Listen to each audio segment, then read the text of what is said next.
வணக்கம் நண்பர்களே. மீண்டும் ஒரு முறை உங்கள் அனைவரையும் இந்த செஷன்ல சந்திக்கிறதுல மிக்க மகிழ்ச்சி. நண்பர்களே, நம்ம ஏற்கனவே பார்த்தீங்கன்னா, இந்தியன் நேஷனல் மூவ்மெண்ட் 10ஆம் வகுப்பு பார்த்துட்டு இருக்கோம்.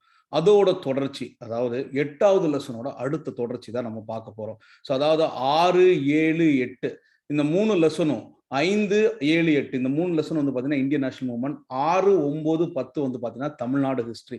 ஸோ நம்ம இந்த 3 லெசனை முதல்ல முடிச்சுட்டு அடுத்த அந்த 3 லெசனை முடிச்சு 2லயுமே நம்ம டெஸ்ட்லாம் எடுத்து பார்ப்போங்க. ஸோ இந்த செஷனுக்குள்ளாடி போகலாம். ரொம்ப முக்கியமான விஷயங்கள் இதுல ரொம்ப சிம்பிளா சம்மரைஸ் பண்ணி கொடுக்கப்பட்டிருக்கு. இதே விஷயங்களை நம்ம இப்ப பார்க்கக்கூடிய இந்த ஒரு 2, 3 சாப்டர்ல உள்ளதை நம்மளுக்கு 12ஆம் வகுப்பு முழுசா கேரி ஓவர் பண்ணி இன்னும் கொஞ்சம் எலாபரேட்டா எழுதியிருக்காங்க. இதை படிச்சோம்னா அந்த கதைகள் நமக்கு தெரியும். அந்த கதைகளை தொடர்பு படுத்தி இன்னும் கதை மாந்தர்களும் கொஞ்சம் அதிகமா வருவாங்க. சில நிகழ்வுகளும் கொஞ்சம் அதிகமா வரும். இங்க கொஞ்சம் சுருக்கி கொடுத்திருக்காங்க. அதை நம்ம பார்க்கலாம் வாங்க நண்பர்களே. நம்ம போன கிளாஸ்ல பாத்தீங்கன்னா நேஷனலிசம் காந்தியன் ஃபேஸ், இது எல்லாருமே போன கிளாஸ்ல நம்ம போன வீடியோ பார்க்கலன்னா நம்ம சேனல்ல பிளேலிஸ்ட்ல வீடியோ இருக்கும், அந்த வீடியோ பாருங்க. ஸோ நம்ம போன இதுல நேஷனலிசம் இன் காந்தியன் ஃபேஸ், அதாவது என்னென்ன பார்த்தோம்னா காந்திய காலகட்டத்தில் என்னென்ன காந்தி உள்ள வராரு, எப்படி உள்ள வராரு, அவர் தென்னாப்பிரிக்கால எப்படி இருக்காரு, அவர் எப்படி தென்னாப்பிரிக்கால தாழ்த்தப்பட்ட மக்களுக்கு வேண்டி போராடினாரு, காந்தியோட பேக்ரவுண்ட் என்ன, காந்தி இங்க உள்ள வந்ததுக்கு அப்புறம் என்னென்ன பண்ணாரு, ஸோ லோக்கல் அவர் என்னென்ன ஸ்ட்ரகிள் பண்ணாரு, சம்பரான் சத்தியாகிரகா, கேதா சத்தியாகிரகா, அகமதாபாத் சத்தியாகிரகா, இது எல்லாமே பார்த்தோம். காந்தியன் ஸ்ட்ரகிள்ல என்னென்ன நடக்குது அப்படின்றத காந்தி உள்ள வரும்போது அவர் சவுத் ஆப்பிரிக்கால வந்ததை பத்தி பார்த்தோம். ஸோ அது மாதிரி இதெல்லாம் போன வீடியோல நான் கிளியரா சொல்லியிருந்தேன். காந்தி எங்க இருந்து வந்தாரு, காந்தி பாம்பேல அட்டன் பண்றாரு, அதாவது பிராக்டிஸ் பண்றது ட்ரை பண்றாரு, ஆனா முடியல, திரும்ப சவுத் ஆப்பிரிக்கா போயிறாரு. South Africa Natal Indian Congress, அங்க அந்த போல் டாக்ஸ்க்கு வேண்டி டிரான்ஸ்வால் அந்த மக்களுக்கு வேண்டி போராடுறாரு. டால்ஸ்டாய் அண்ட் ஜான் ரஸ்கின் மேல ஈர்க்கப்பட்டார் அவர். அதனால ஃபியூனிக்ஸ் செட்டில்மெண்ட் டால்ஸ்டாய் ஃபார்ம் எல்லாம் தொடங்குறாரு அப்படின்றத பார்த்திருந்தோம். சவுத் ஆப்பிரிக்கால காந்தியோட ஸ்ட்ராட்டஜி, அதாவது ட்ரூத் அண்ட் நான் வயலன்ஸ் தான் காந்தியோட எப்போ ஸ்ட்ராட்டஜியா இருந்துச்சு. அதை அங்க பிராக்டிஸ் பண்ண வச்சு இங்க கோகுலே மீட் பண்றாரு, இந்தியா ஃபுல்லா சுத்துறாரு. Champaran Satyagraha, Ahmedabad mill strike and Kheda சத்தியாகிரகாவை பார்த்தோம். ரவுலட் சத்தியாகிரகா மூலமா, ரவுலட் ஆக்ட் மூலமா அதுக்கு மக்களை ஒடுக்க பாக்குறாங்க, யாரை வேணாலும் அரெஸ்ட் பண்ணிடலாம் அப்படின்னு. காந்தி என்ன பண்றாரு அப்படின்னா அதுக்கு எதிராக போராடுறாரு. அதுல சத்யபாலன் சைஃபுதீன் கிச்சியை அரெஸ்ட் பண்றாங்க. அதனால ஜெனரல் டயர் ப்ரூட்டாலிட்டினால இங்க ஜாலியன் வாலாபாக்ல ஒரு மசாக்கர் நடக்குது. ரெஜினால் டயர், அங்க உள்ள மக்கள் 279 பேர் மேல கொல்லப்பட்டிருக்காங்க அப்படின்னா 1000 பேர் மேல கொல்லப்பட்டிருக்காங்க அப்படின்ற ஒரிஜினல் டேட்டாவும் இருக்கு அப்படின்றத பார்த்தோம். ஸோ முதலாம் உலக போர்ல ஏமாற்றப்பட்ட இந்திய முஸ்லிம்கள், அதாவது காலிஃப் அட்டாக் பண்ண மாட்டான்னு சொல்றாங்க, அட்டாக் பண்றாங்க. அதனால வெகுண்டெழுந்த அலி சகோதரர்கள், முகமது அலி அண்ட் சவுக்கத் அலி ஆரம்பிச்சதான் கிலாஃபத் மூவ்மெண்ட். காந்தி கிலாஃபத் மூவ்மெண்ட்ல இருந்து நிறைய தலைவர்களுக்கு பிடிக்காது காந்தி கிலாஃபத் மூவ்மெண்ட்ல இருக்கிறது. காரணம் என்னன்னா மதம் உள்ள வருதுனால காந்தி அந்த கிலாஃபத் மூவ்மெண்டே நான் கோஆபரேஷன் மூவ்மெண்டா கொண்டு வருவாரு. ஸோ இதை சி விஜயராகவாச்சாரியார், சேலம் விஜயராகவாச்சாரியார் நாக்பூர் கான்ஃபரன்ஸ்ல இது பண்றாரு, ஒத்துக்கிறாங்க. எல்லாருமே ரெசல்யூஷன் பாஸ் பண்றாங்க. எல்லா டைட்டில் கொடுத்துடணும், எல்லா கவர்மெண்ட் ஸ்கூலுக்கு போகக்கூடாது, காலேஜஸ் போகக்கூடாது, அஃபிஷியல் ஃபங்க்ஷன் அட்டென்ட் பண்ணக்கூடாது, மிலிட்டரி சிவில் போஸ்ட்டை ரிஃப்யூஸ் பண்ணும், ஃபாரின் பொருட்களை பயன்படுத்தக்கூடாது, நோ டாக்ஸ் கேம்பெயின்லாம் கொண்டு வராரு காந்தி, பர்தோல் எல்லாம் கொண்டு வராரு. அந்த சௌரி சௌரால 22 போலீஸ் மேன அரெஸ்ட் பண்ணிடுறாங்க, ஸோ கொளுத்திடுறாங்க. அதனால காந்தி ரொம்ப காண்டாயிராரு. அடுத்து சொராஜிஸ்ட் கவுன்சிலுக்கு போகணும் அப்படின்றாங்க. நம்ம இவங்க கவுன்சிலை பாய்காட் பண்றது காங்கிரஸோட ஒரு பிரின்சிபலா இருந்தது, ஏன்னா பாய்காட் ஆஃப் கவுன்சில். ஆனா இந்த சொராஜிஸ்ட் என்ன சொல்றாங்கன்னா நம்ம கவுன்சிலுக்கு உள்ளாடி போகணும் அப்படின்னு சொல்றாங்க. ஸோ அதனால அவங்கள ப்ரோ சேஞ்சஸ் அப்படின்னு சொல்றாங்க, CR Das and Motilal Nehru. But CR Das இறந்ததுக்கு அப்புறம் இவங்க கவுன்சில வித்ரா பண்றாங்க. 1926 டையார்கி அப்படின்றது இரட்டை ஆட்சி, டிரான்ஸ்வர்ட் அப்படின்ற ரிசர்வ் அப்படின்றது, இது மான்டெக் செல்ஸ்போர்ட்ல கொடுத்தாங்க. டிரான்ஸ்வர்ட் ரிசர்வ் 2 வகை இருக்கு அப்படின்றத பாக்குறோம். So constructive programme of Gandhi, Chauri Chaura இன்சிடென்ட்க்கு அப்புறம் காந்தி எப்பவுமே ஸ்ட்ரகிள் ட்ரியூஸ் ஸ்ட்ரகிள் அப்படின்னு தான் பண்ணார். ஒரு இடத்துல ஸ்ட்ரகிள் பண்ணாருன்னா அடுத்தது பாத்தீங்கன்னா அவர் ட்ரியூஸ் அப்படின்றது டெவலப்மெண்ட், கன்ஸ்ட்ரக்டிவா என்ன பண்ணலாம் அப்படின்றத பாக்குறாரு. காதியை ப்ரொமோட் பண்றாரு, ஹிந்து முஸ்லீம் யூனிட்டியை ப்ரொமோட் பண்றாரு, அன்டச்சபிலிட்டி இது பண்றாரு, உமன் எமான்சிபேஷன் இது பண்றாரு. இத மாதிரி காந்தி பல இடங்களுக்கு போய் இது ஊரா போய் சொல்லுங்க அப்படின்றாங்க.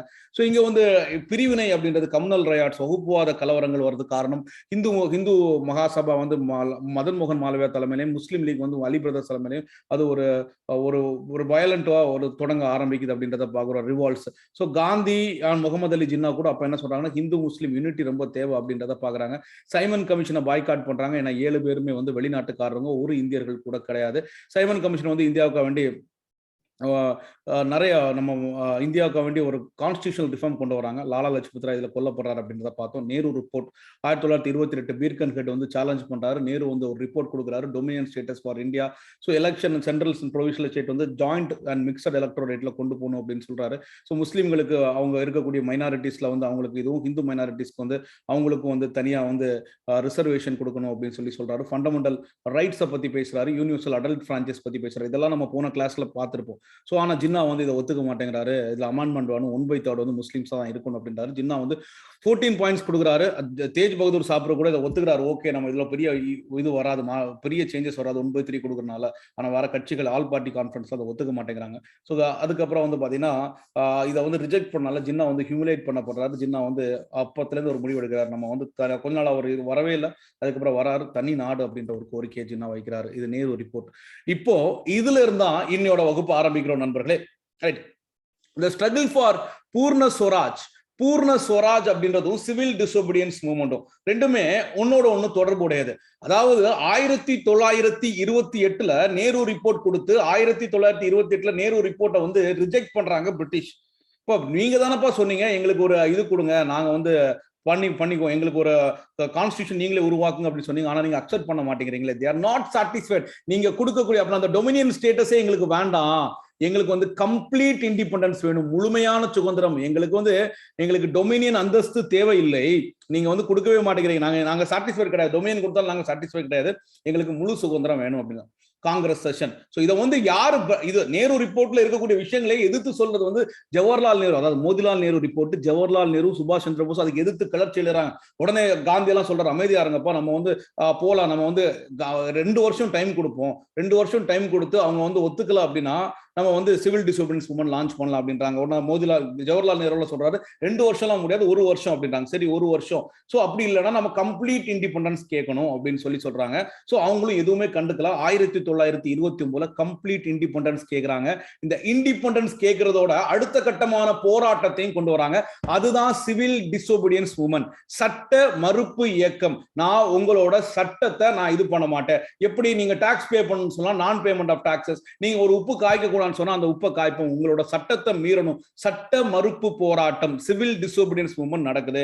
சோ அது மட்டும் இல்ல, ஏற்கனவே வந்திருந்த சைமன் கமிஷன் இவங்க எதிர்த்து போராடிட்டு இருக்காங்க. சைமன் கமிஷனோட ரிப்போர்ட் எல்லாம் டிஸ்கஸ் பண்றதுக்கான வட்ட மேசை மாநாடு நடந்துட்டு இருக்கு. அந்த வட்ட மேசை மாநாடு வந்து தனித்தனி மாநாடுகள் கிடையாது, ஒன்னும் எல்லாமே தொடர்புடையதான். First round table conference, second round table conference, third round table conference, 3 வட்ட மேசை மாநாடுகளும் ஒரே விஷயங்கள், அந்த சட்டத்தை எப்படி கொண்டு வரது எல்லாத்தோட தொடர்ச்சி தான் அப்படின்றத பாக்குறோம். சோ அதோட எவால்வேஷன்ல தான் வரக்கூடியது அப்படின்றத பாக்குறோம். இவங்க என்ன சொல்றாங்க, நம்ம ரவுண்ட் டேபிள் கான்ஃபரன்ஸ் போறது கிடையாது. காரணம் என்ன, நம்ம தான் சட்ட மறுப்பு இயக்கம், அவங்களே மதிக்க போறது இல்ல, அப்புறம் ஏன்னா அவங்க சட்டத்துக்கு நம்ம போறோம். they launched a civil disobedience movement, நம்ம வந்து சிவில் டிசோபீடியன்ஸ் மூவ்மெண்ட் லான்ச் பண்ணணும் அப்படின்னு சொல்றாங்க. அதன்படி டிசம்பர் 1929 ஆரம்பிச்ச மீட்டிங் கண்டினியூஸா நடந்துட்டு இருக்கு. ஜனவரி 26, 1930 ரவி நதி கரையோரத்துல இவர் நேரு வந்து பிளாக் எல்லாம் ஹாய்ஸ்ட் பண்ணிட்டு, நேரு ஜவஹர்லால் நேரு தான் பிரசிடென்டா இருக்காரு. அந்த நாளை பூர்ண ஸ்வராஜ் டே அப்படின்னு சொல்றாங்க. முழு விடுதலை நாள், பூர்ண ஸ்வராஜ் டே. நம்ம வந்து விடுதலையை அடைந்து விட்டோம், பூர்ண ஸ்வராஜ் டே. எல்லாருமே பிளட்ஜ் எடுத்துக்கிறாங்க, நம்ம பூர்ண ஸ்வராஜ நான் வயலண்டா, அதாவது அகிம்சையின் வழியில நம்ம வந்து சிவில் டிசோபீடியன்ஸ் இன்க்ளூடிங் நான் பேமெண்ட் ஆஃப் டாக்ஸ், நம்ம வந்து சிவில் டிசோபீடியன்ஸ் ஈடு போறோம், நம்ம டாக்ஸும் பே பண்ணாம போறோம். இந்த இந்தியன் நேஷனல் காங்கிரஸ் வந்து காந்திக்கு வந்து அங்கீகாரம் கொடுக்குறாங்க. காந்தி நீங்க இந்த திட்டத்தை தொடங்க, சிவில் டிசோபீடியன்ஸ் மூவ்மெண்டா காந்தி லான்ச் பண்ணுங்க அப்படின்னு சொல்லி காந்தியை சொல்றாங்க. காந்தி சால்ட் சத்தியாகிரகா மூவ்மெண்ட காந்தி வந்து சொல்றாரு, நாங்க கொடுத்திருக்க இந்த டிமாண்ட்ஸ், நாங்க சில டிமாண்ட்ஸ் கொடுக்குறோம், இன்னும் 26ஆம் தேதியா 31ஆம் தேதிக்குள்ளாடி இர்வின் இதற்கு நீங்க செவிசாய்க்கணும், உங்களுக்கு அல்டிமேட்டம் டைம் வந்து இதான் கொடுத்துக்கோம், இதுக்கு உள்ளாடி நீங்க வந்து கட்டாயமா உங்களுக்கு ஒரு காலக்கேடு கொடுத்துருக்கோம், இந்த காலக்கேடுக்குள்ளாடி நீங்க நாங்க சொல்றதெல்லாம் பண்ணணும்ன்றத ஒத்துக்கணும். அட்லீஸ்ட் காந்தி தண்டி மார்ச், அதுக்கு முன்னாடி எக்ஸ்பெண்டிச்சர் ஆஃப் ஆர்மியும் சிவில் சர்வீஸ்க்கும் அட்மினிஸ்ட்ரேட்டிவ் நிர்வாகத்திற்கும் ராணுவத்திற்குமான செலவை 50% வரை குறைக்க வேண்டும். இன்ட்ரோடக்ஷன் ஆஃப் டோட்டல் ப்ரொஹிபிஷன், முழுமையான எதிர்ப்பை வந்து இவங்க அறிமுகம் செய்கிறார்கள். முழுமையான எதிர்ப்பு, மொத்தமான எதிர்ப்பு. Release of all political prisoners, எல்லா பொலிட்டிக்கல் பிரிசனர்ஸை வந்து வெளியே விடணும். ரிடக்ஷன் ஆஃப் லேண்ட் ரெவன்யூ, நில வருவாயை வந்து 50% வரைக்கும் குறைக்கணும். Abolition of salt tax, salt tax இது பண்ணும். ஆனா இர்வின்ட்டு எந்த பதிலுமே கிடையாது, இவங்களுக்கு வர வழியும் கிடையாது. ஸோ அப்போ இவங்க வந்து வெயிட் பண்றாங்க, அவங்க வந்து கண்டுக்கவே மாட்டேங்கிறாங்க. ஸோ உடனே இவங்க ஆரம்பிக்கக்கூடியதான் சிவில் டிஸ்டர்பன்ஸ் மூவ்மெண்ட். இவங்க கொஞ்சம் கோரிக்கைகள் வைக்கிறாங்க, இர்வின்லாம் கண்டுக்கல. உடனே வைஸ்ராய் வந்து did not respond to the demands. Gandhi launched the civil disturbance movement. என்ன காந்தி நினைச்சிருந்தா என்ன வேணாலும் பண்ணியிருந்திருக்கலாம். சிவில் டிஸ்டர்பன்ஸ் சட்டத்தை தான் மறுக்கணும். அப்படின்னா ஒரு 5 பேரை சொல்லி யாராவது ஒரு இங்கிலீஷ்காரனை கொண்டுருங்க, நம்ம சட்டத்தை மறுத்துட்டோம் அப்படின்றாங்க. அகிம்சையின் வழியில், உண்மையின் வழியில், சோ நான் வயலன்ஸ் அப்படின்ற ஒரு விஷயத்துக்காக வேண்டி காந்தி அழகான ஒரு சிம்பிளான ஒரு பேசிக்கா கடற்கரையில கிடைக்குது அந்த கடல் நீர், அதை வந்து உப்பா மாத்தணும், அதை முடியாது அப்படின்றாங்க. It was a brilliant tactics that abolition of tax, salt tax வந்து பிரில்லியன்ட் டாக்டிக்கல் டிசிஷன் அப்படின்னு சொல்றோம். சால்ட் வந்து பாத்தீங்கன்னா எல்லாருக்குமே, எல்லா சொசைட்டில உள்ள மக்களுக்கும் சால்ட் ரொம்ப தேவைதான். அது வந்து அதை வந்து மையமா எடுக்கிறாரு. சோ இந்த மூவ்மெண்ட்டை, சிவில் டிஸ்டர்பன்ஸ் மூவ்மெண்ட்டை காந்தி என்னவா பண்றாருன்னா, எல்லா மக்கள், உண்மையிலே மிகப்பெரிய அளவிலான போராட்டம் அப்படின்றது சிவில் டிஸ்டர்பன்ஸ் மூவ்மெண்ட் தான். எல்லா மக்களை மாஸ் மூவ்மெண்ட்டை காந்தி உள்ள கொண்டு வர, all section including women on the streets, women பெண்கள் கூட எல்லாருமே தெருவுக்கு இறங்கி வாங்க அப்படின்றாங்க. காந்தி வந்து 12th மார்ச், தண்டி மார்ச் 12ஆம் தேதி, அதாவது மார்ச் மாதம் 12ஆம் தேதி நடக்க தொடங்குறாரு. சபர்மதி ஆசிரத்துல இருந்து 78 பேர் கூட காந்தி வெளியே போறாரு. 78 பேர் கூட போறாரு. போற வழியில நூற்றுக்கணக்கான மக்கள் ஜாயின் பண்றாங்க. சோ காந்தி அவர் வந்து அவரோட 61 வயசுல காந்தி வந்து 241 மைல்ஸ் 24 நாள் கூட ஒரு ஒண்ணு போட்டுக்கோங்க, 241 மைல்ஸ் 24 நாள்ல வந்து நடக்கிறாரு அப்படின்றத பாக்குறோம். அவர் ஏப்ரல் 5ஆம் தேதி அங்க போய் சேர்ந்துறாரு. ஏப்ரல் 5ஆம் தேதி சேர்ந்தது மட்டும் இல்ல, ஆனா ஏப்ரல் 6ஆம் தேதி அப்படின்றது சத்தியாகிரகா டே அப்படின்றது ஏற்கனவே சொல்லியிருக்காரு. அந்த ஏப்ரல் 6ஆம் தேதி கரெக்டா நைட்டு போய் சேர்றாங்க, அடுத்த நாள் ஈவினிங் போய் சேர்றாங்க. அடுத்த நாள் வந்து காலையில அவர் பிஞ்ச் ஆஃப் உப்பை வந்து எடுக்கிறாரு. அதாவது next day morning he took a lump of salt breaking the salt law. நாங்க வந்து உப்பு சத்தியாகிரகம் பண்ணிட்டோம், உப்பு சட்டத்தை நாங்கள் மறுத்து விட்டோம். சட்ட மறுப்பு இயக்கமாக இது மாறுகிறது. மக்கள், பல்வேறு மக்கள், ஆயிரக்கணக்கான மக்கள் வந்து கூடுறாங்க. மாஸ் மூவ்மெண்டா காந்தி மாத்துறாரு. காந்தி அந்த சால்ட் லாவை பிரேக் பண்றது, அந்த சிவில் டிஸ்டர்பன்ஸ் மூவ்மெண்ட் ஒரு மிகப்பெரிய மக்கள் இயக்கமா மாத்துறாரு. மக்கள் வெவ்வேறு தளத்துல இருந்து மக்கள், சோ ஒரு ட்ரைபலா இருக்கட்டும், உமனா இருக்கட்டும், பல மக்கள் எல்லாருமே வந்து உள்ள வராங்க அப்படின்றத பாக்குறோம். இது வெவ்வேறு நகரங்கள்ல நடந்துட்டே இருக்கு. இங்க ராஜாஜி தலைமையில நம்ம பாக்குறோம், ராஜாஜி வேதாரண்யம் போறது. ராஜாஜி தமிழ்நாட்டுல திருச்சியில இருந்து வேதாரண்யத்துக்கு நடந்து போறாரு. அதே மாதிரி கேரளால இங்க நாகேஸ்வர ராவ், பிரகாஷம், இதெல்லாமே ஆந்திரால எல்லாம் நடக்குது. கேரளால கேளப்பன் அப்படின்றவரு கேரளால பண்றாரு. கேளப்பன் காலிக்கட் டு பையனூர்ல அவர் பண்றாரு. ஆந்திரால டி பிரகாசம், நாகேஸ்வர ராவ், அதாவது கோஸ்டல், நம்ம தமிழ்நாடு ஆந்திரா பார்டர்ல. இங்க கான் அப்துல் காஃபர் கான பிராண்டியர் காந்தி அப்படின்னு சொல்லுவோம். அதாவது வடமேற்கு எல்லை, நார்த் வெஸ்ட் பிராண்டியர் ப்ராவின்சஸ்ல அங்க மேல இருக்கக்கூடியது பாகிஸ்தான் ஏரியாவை. இவர் வந்து ஒரு பாகிஸ்தானி. இந்தியா வந்து 2 நபருக்கு தான், வெளிநாட்டு நபருக்கு நோபல் பிரைஸ் கொடுத்திருக்கு. ஒன்னு கான் அப்துல் காஃபர் கான், இன்னொன்னு நெல்சன் மண்டேலா. அன்னை தெரசாவுக்கு கொடுத்திருக்காங்க. அன்னை தெரசா இந்தியன் சிட்டிசன், அதாவது நேச்சுரலைஸ்ட் இந்தியன் சிட்டிசன் அவங்க. கான் அப்துல் காஃபர் கானும் நெல்சன் மண்டேலா வெளிநாட்டுக்காரர்கள். இந்த கான் அப்துல் காஃபர் கான பிராண்டியர் காந்தி அப்படின்னு சொல்லுவாங்க, எல்லை காந்தி. காந்தியோட பிரின்சிபிள ஃபாலோ பண்றாரு. இவரு எல்லையில உப்பு காய்க்கிறாரு, உப்பு சட்டத்தை மீறாரு. இவர் ஒரு இயக்கம் வைத்திருக்கிறார், பிரசன்ட் இயக்கம், குதை கித்மாகர் இயக்கம். இந்த இயக்கத்தினை சேர்ந்தவர்களை ரெட் ஷர்ட்டர்ஸ் அப்படின்னு சொல்லுவாங்க. செஞ்சட்டையினர் அப்படின்னா சூப்பு சட்டை போட்டிருப்பாங்க, அந்த மாதிரி ஒர்க்கரோட இதை காட்டுறாங்க. ரெட் ஷர்ட்ஸ் அப்படின்னு சொல்லுவாங்க. ரெட் ஷர்ட்டர்ஸ், செஞ்சட்டையினர், குதை கித்மார்கர் இயக்கம். இந்த இயக்கத்துல இருக்கக்கூடிய மெம்பர்ஸ் எல்லாம் பதான் அப்படின்னு கூடுவாங்க. பதான் அப்படின்னு சொல்லுவாங்க. சோ இந்த குதை கித்மார்கர் இயக்கம் வந்து பாத்தீங்கன்னா கான் அப்துல் காஃபர் கான், இவர் வந்து ஒரு எல்லை காந்தி என்று அழைக்கப்படுபவர். சோ கவர்மெண்ட் வந்து பாத்தீங்கன்னா இந்த மாதிரி எல்லா இதையும் வந்து பயங்கரமா சப்ரஸ் பண்ணி முடிச்சு விட்டுறாங்க.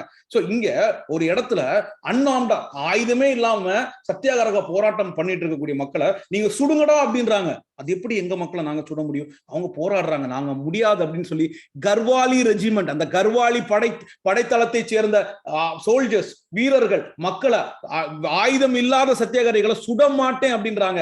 சோ கர்வாலி ரெஜிமெண்ட் எங்க உள்ளவங்க சுட மாட்டாங்கன்னா கர்வாலி, இந்த கர்வாலி இடத்தை சேர்ந்த வீரர்கள் ஆயுதம் இல்லாத மக்களை வந்து நாங்க சுட மாட்டோம் அப்படின்றாங்க. காந்தியை ஜெயில தூக்கி போட்டுறாங்க. உப்பு சத்தியாகிரகத்துல எங்கன்னா ஏர்வாடா ஜெயில தூக்கி போட்டுறாங்க. ஜவஹர்லால் நேரு அடுத்து பிடிச்சிடறாங்க. கான் அப்துல் காஃபர் கான் எல்லா லீடரையும் தொடர்ந்து பிடிச்சு அரெஸ்ட் பண்ணிடுறாங்க. இது வந்து உடனே மக்கள் எல்லா லீடரை அரெஸ்ட் பண்ணணும், மக்கள் அவங்களுக்கு தெரிஞ்ச போராட்டத்தை பண்றாங்க. பாய்காட் பண்ண ஆரம்பிச்சிடறோம். ஃபாரின் குளோத்தை பாய்காட் பண்றோம். சோ பிக்கெட்டிங் ஆஃப் ரிப்பர், கள்ளுக்கரை மடியல் போராட்டம் பண்றோம். டாக்ஸ் பே பண்ண மாட்டோம், ஃபாரஸ்ட் லாவை பிரேக் பண்றோம், தலைவர்கள் அரெஸ்ட் பண்ணணும், மக்கள் அவங்களுக்கு தெரிந்த வழியில மக்கள் போராட்டம் பண்றாங்க, ஃபாரஸ்ட் லா பிரேக் எதுவுமே நாங்க பண்ண மாட்டோம், எதுவுமே கோஆபரேட் பண்ண மாட்டோம் அப்படின்ற மாதிரி. அதான் சொன்னேன், பெண்கள், விவசாயிகள், peasants, tribals, students, even children and all sections participated in a national wide struggle. இதான் it was the biggest mass movement India had ever witnessed. biggest mass movement, ஒரு மிகப்பெரிய ஒரு மாஸ் மூவ்மெண்ட். பெண்களா இருக்கட்டும், ட்ரைபலா இருக்கட்டும், குழந்தைகளா இருக்கட்டும், ஒரு ஸ்டூடெண்ட்ஸா இருக்கட்டும், எல்லா சார்பில் இருக்கக்கூடிய எல்லாருமே வராங்க அப்படின்றத பாக்குறோம். 90,000 மக்கள் அரெஸ்ட் பண்ணப்பட்டு இருக்கிறார்கள் அப்படின்றத பாக்குறோம். ஒரு மிகப்பெரிய மக்கள் இயக்கமாக இந்த சிவில் டிசோபீடியன்ஸ் மூவ்மெண்ட், சட்ட மறுப்பு இயக்கம் திகழ்ந்தது அப்படின்றத பாக்குறோம். ரைட்டாங்க. அடுத்தது ஃபாரஸ்ட் லாஸ் பத்தி பாத்தீங்கன்னா, பிரிட்டிஷ் வந்து முதலாக ஒரு ஃபாரஸ்ட் லாவை, ஃபாரஸ்ட் ஆக்ட் 1865 போடுறாங்க. அவங்க வந்து ஃபாரஸ்ட் வந்து மேஜரா யாருமே, அதாவது ஃபாரஸ்ட் இருக்கக்கூடிய ஃபாரஸ்ட் டெல்லர்ஸ் சொல்லுவாங்க, காடுகளை நம்பி இருக்கக்கூடியவங்க, அவங்க சின்ன சின்னதா ஃபயர்வுட் எடுத்துக்குவாங்க, கேட்டிலுக்கு சாப்பாடு எடுத்துக்குவாங்க, ஃபோடர் எடுத்துக்குவாங்க, மைனஸ் ஃபாரஸ்ட் ப்ரொடியூஸ், தேனு, நட்ஸ், சீட்ஸ், அதாவது அந்த கொட்டைகள், அந்த இது நல்ல மெடிசினல் ஹெர்ப்ஸ், மூலிகைகள், இதெல்லாமே காட்டுல இருந்து எடுக்கலாம். யாரும் இதை எடுக்கக்கூடாது. இது வந்து காடு வந்து கவர்மெண்டோட இடம். ஃபாரஸ்ட் ஆக்ட் அப்படின்னு சொல்லி ஒரு ஆக்ட போடுறாங்க. அடுத்தது திரும்ப ஃபாரஸ்ட், இந்தியன் ஃபாரஸ்ட் ஆக்ட் 1878, இதுவும் என்ன சொல்றாங்கன்னா, நிலம் எல்லாமே கவர்மெண்டோடது, ஓனர்ஷிப் ஃபாரஸ்ட் வந்து ஃபுல்லாமே கவர்மெண்டோடது. அதே மாதிரி நன்சை, தரிசு நிலங்கள் எல்லாமே வந்து ஃபாரஸ்டா இருக்கிறாங்க. இதனால ஷிஃப்டிங் கல்டிவேஷன், ஒரு இடத்துல இருந்து கல்டிவேஷன் முடிச்சு இன்னொரு கல்டிவேஷன் போகக்கூடிய ட்ரைபல் பீப்புளுக்கு வந்து அவங்களுக்கு வந்து ப்ரொஹிபிட் பண்ணாங்க, அவங்கள வந்து தடை செஞ்சாங்க. நீங்க வந்து ஷிஃப்டிங் கல்டிவேஷன் பண்ணக்கூடாது. செம காண்டாயிடுச்சு.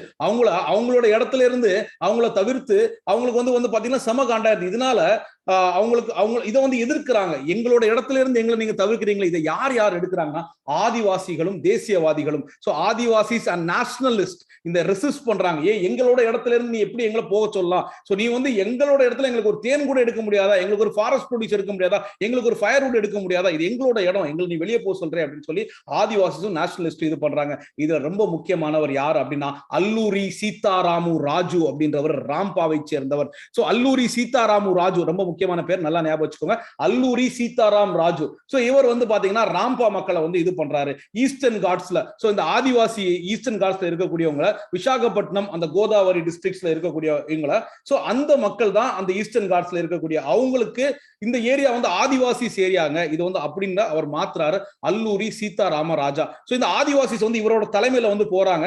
இவங்களுக்கு வந்து பயங்கரமான வறுமைனா வறுமை. இவங்க வந்து போலீஸால பயங்கரமா டார்ச்சர் பண்ணப்படுறாங்க.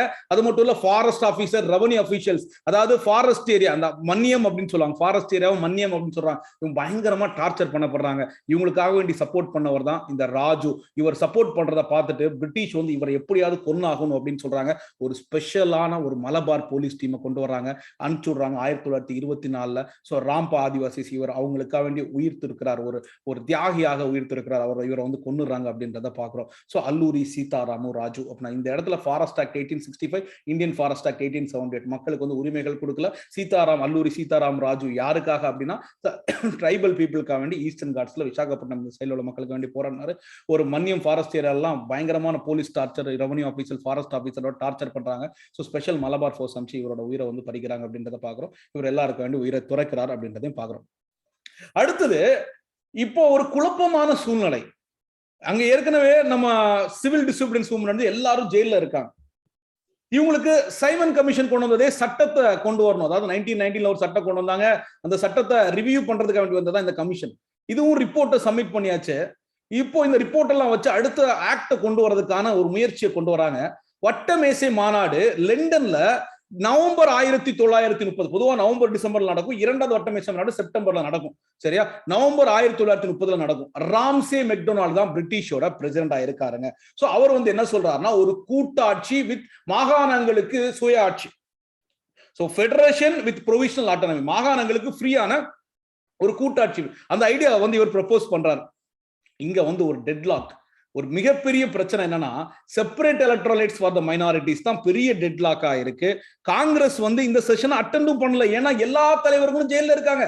காந்தியை பிடிச்சிட்டாங்க அப்படின்னு சொல்லி பார்த்தோம், நேருவை பிடிச்சிட்டாங்க அப்படின்னு சொல்லி பாக்குறோம். எல்லா தலைவர்களும் ஜெயில இருக்கனால காங்கிரஸ்ல இருந்து யாரும் ரெப்ரசன்டேட்டிவ் கிடையாது. காங்கிரஸ் இல்லாதனால அந்த கான்ஃபரன்ஸும் எந்த ஒரு டிசிஷனும் மேக் பண்ணல. என்ன பண்றது, செப்பரேட் லெஜிஸ்லேச்சர் வேணுமா மைனாரிட்டிஸ்க்கு அப்படின்றது.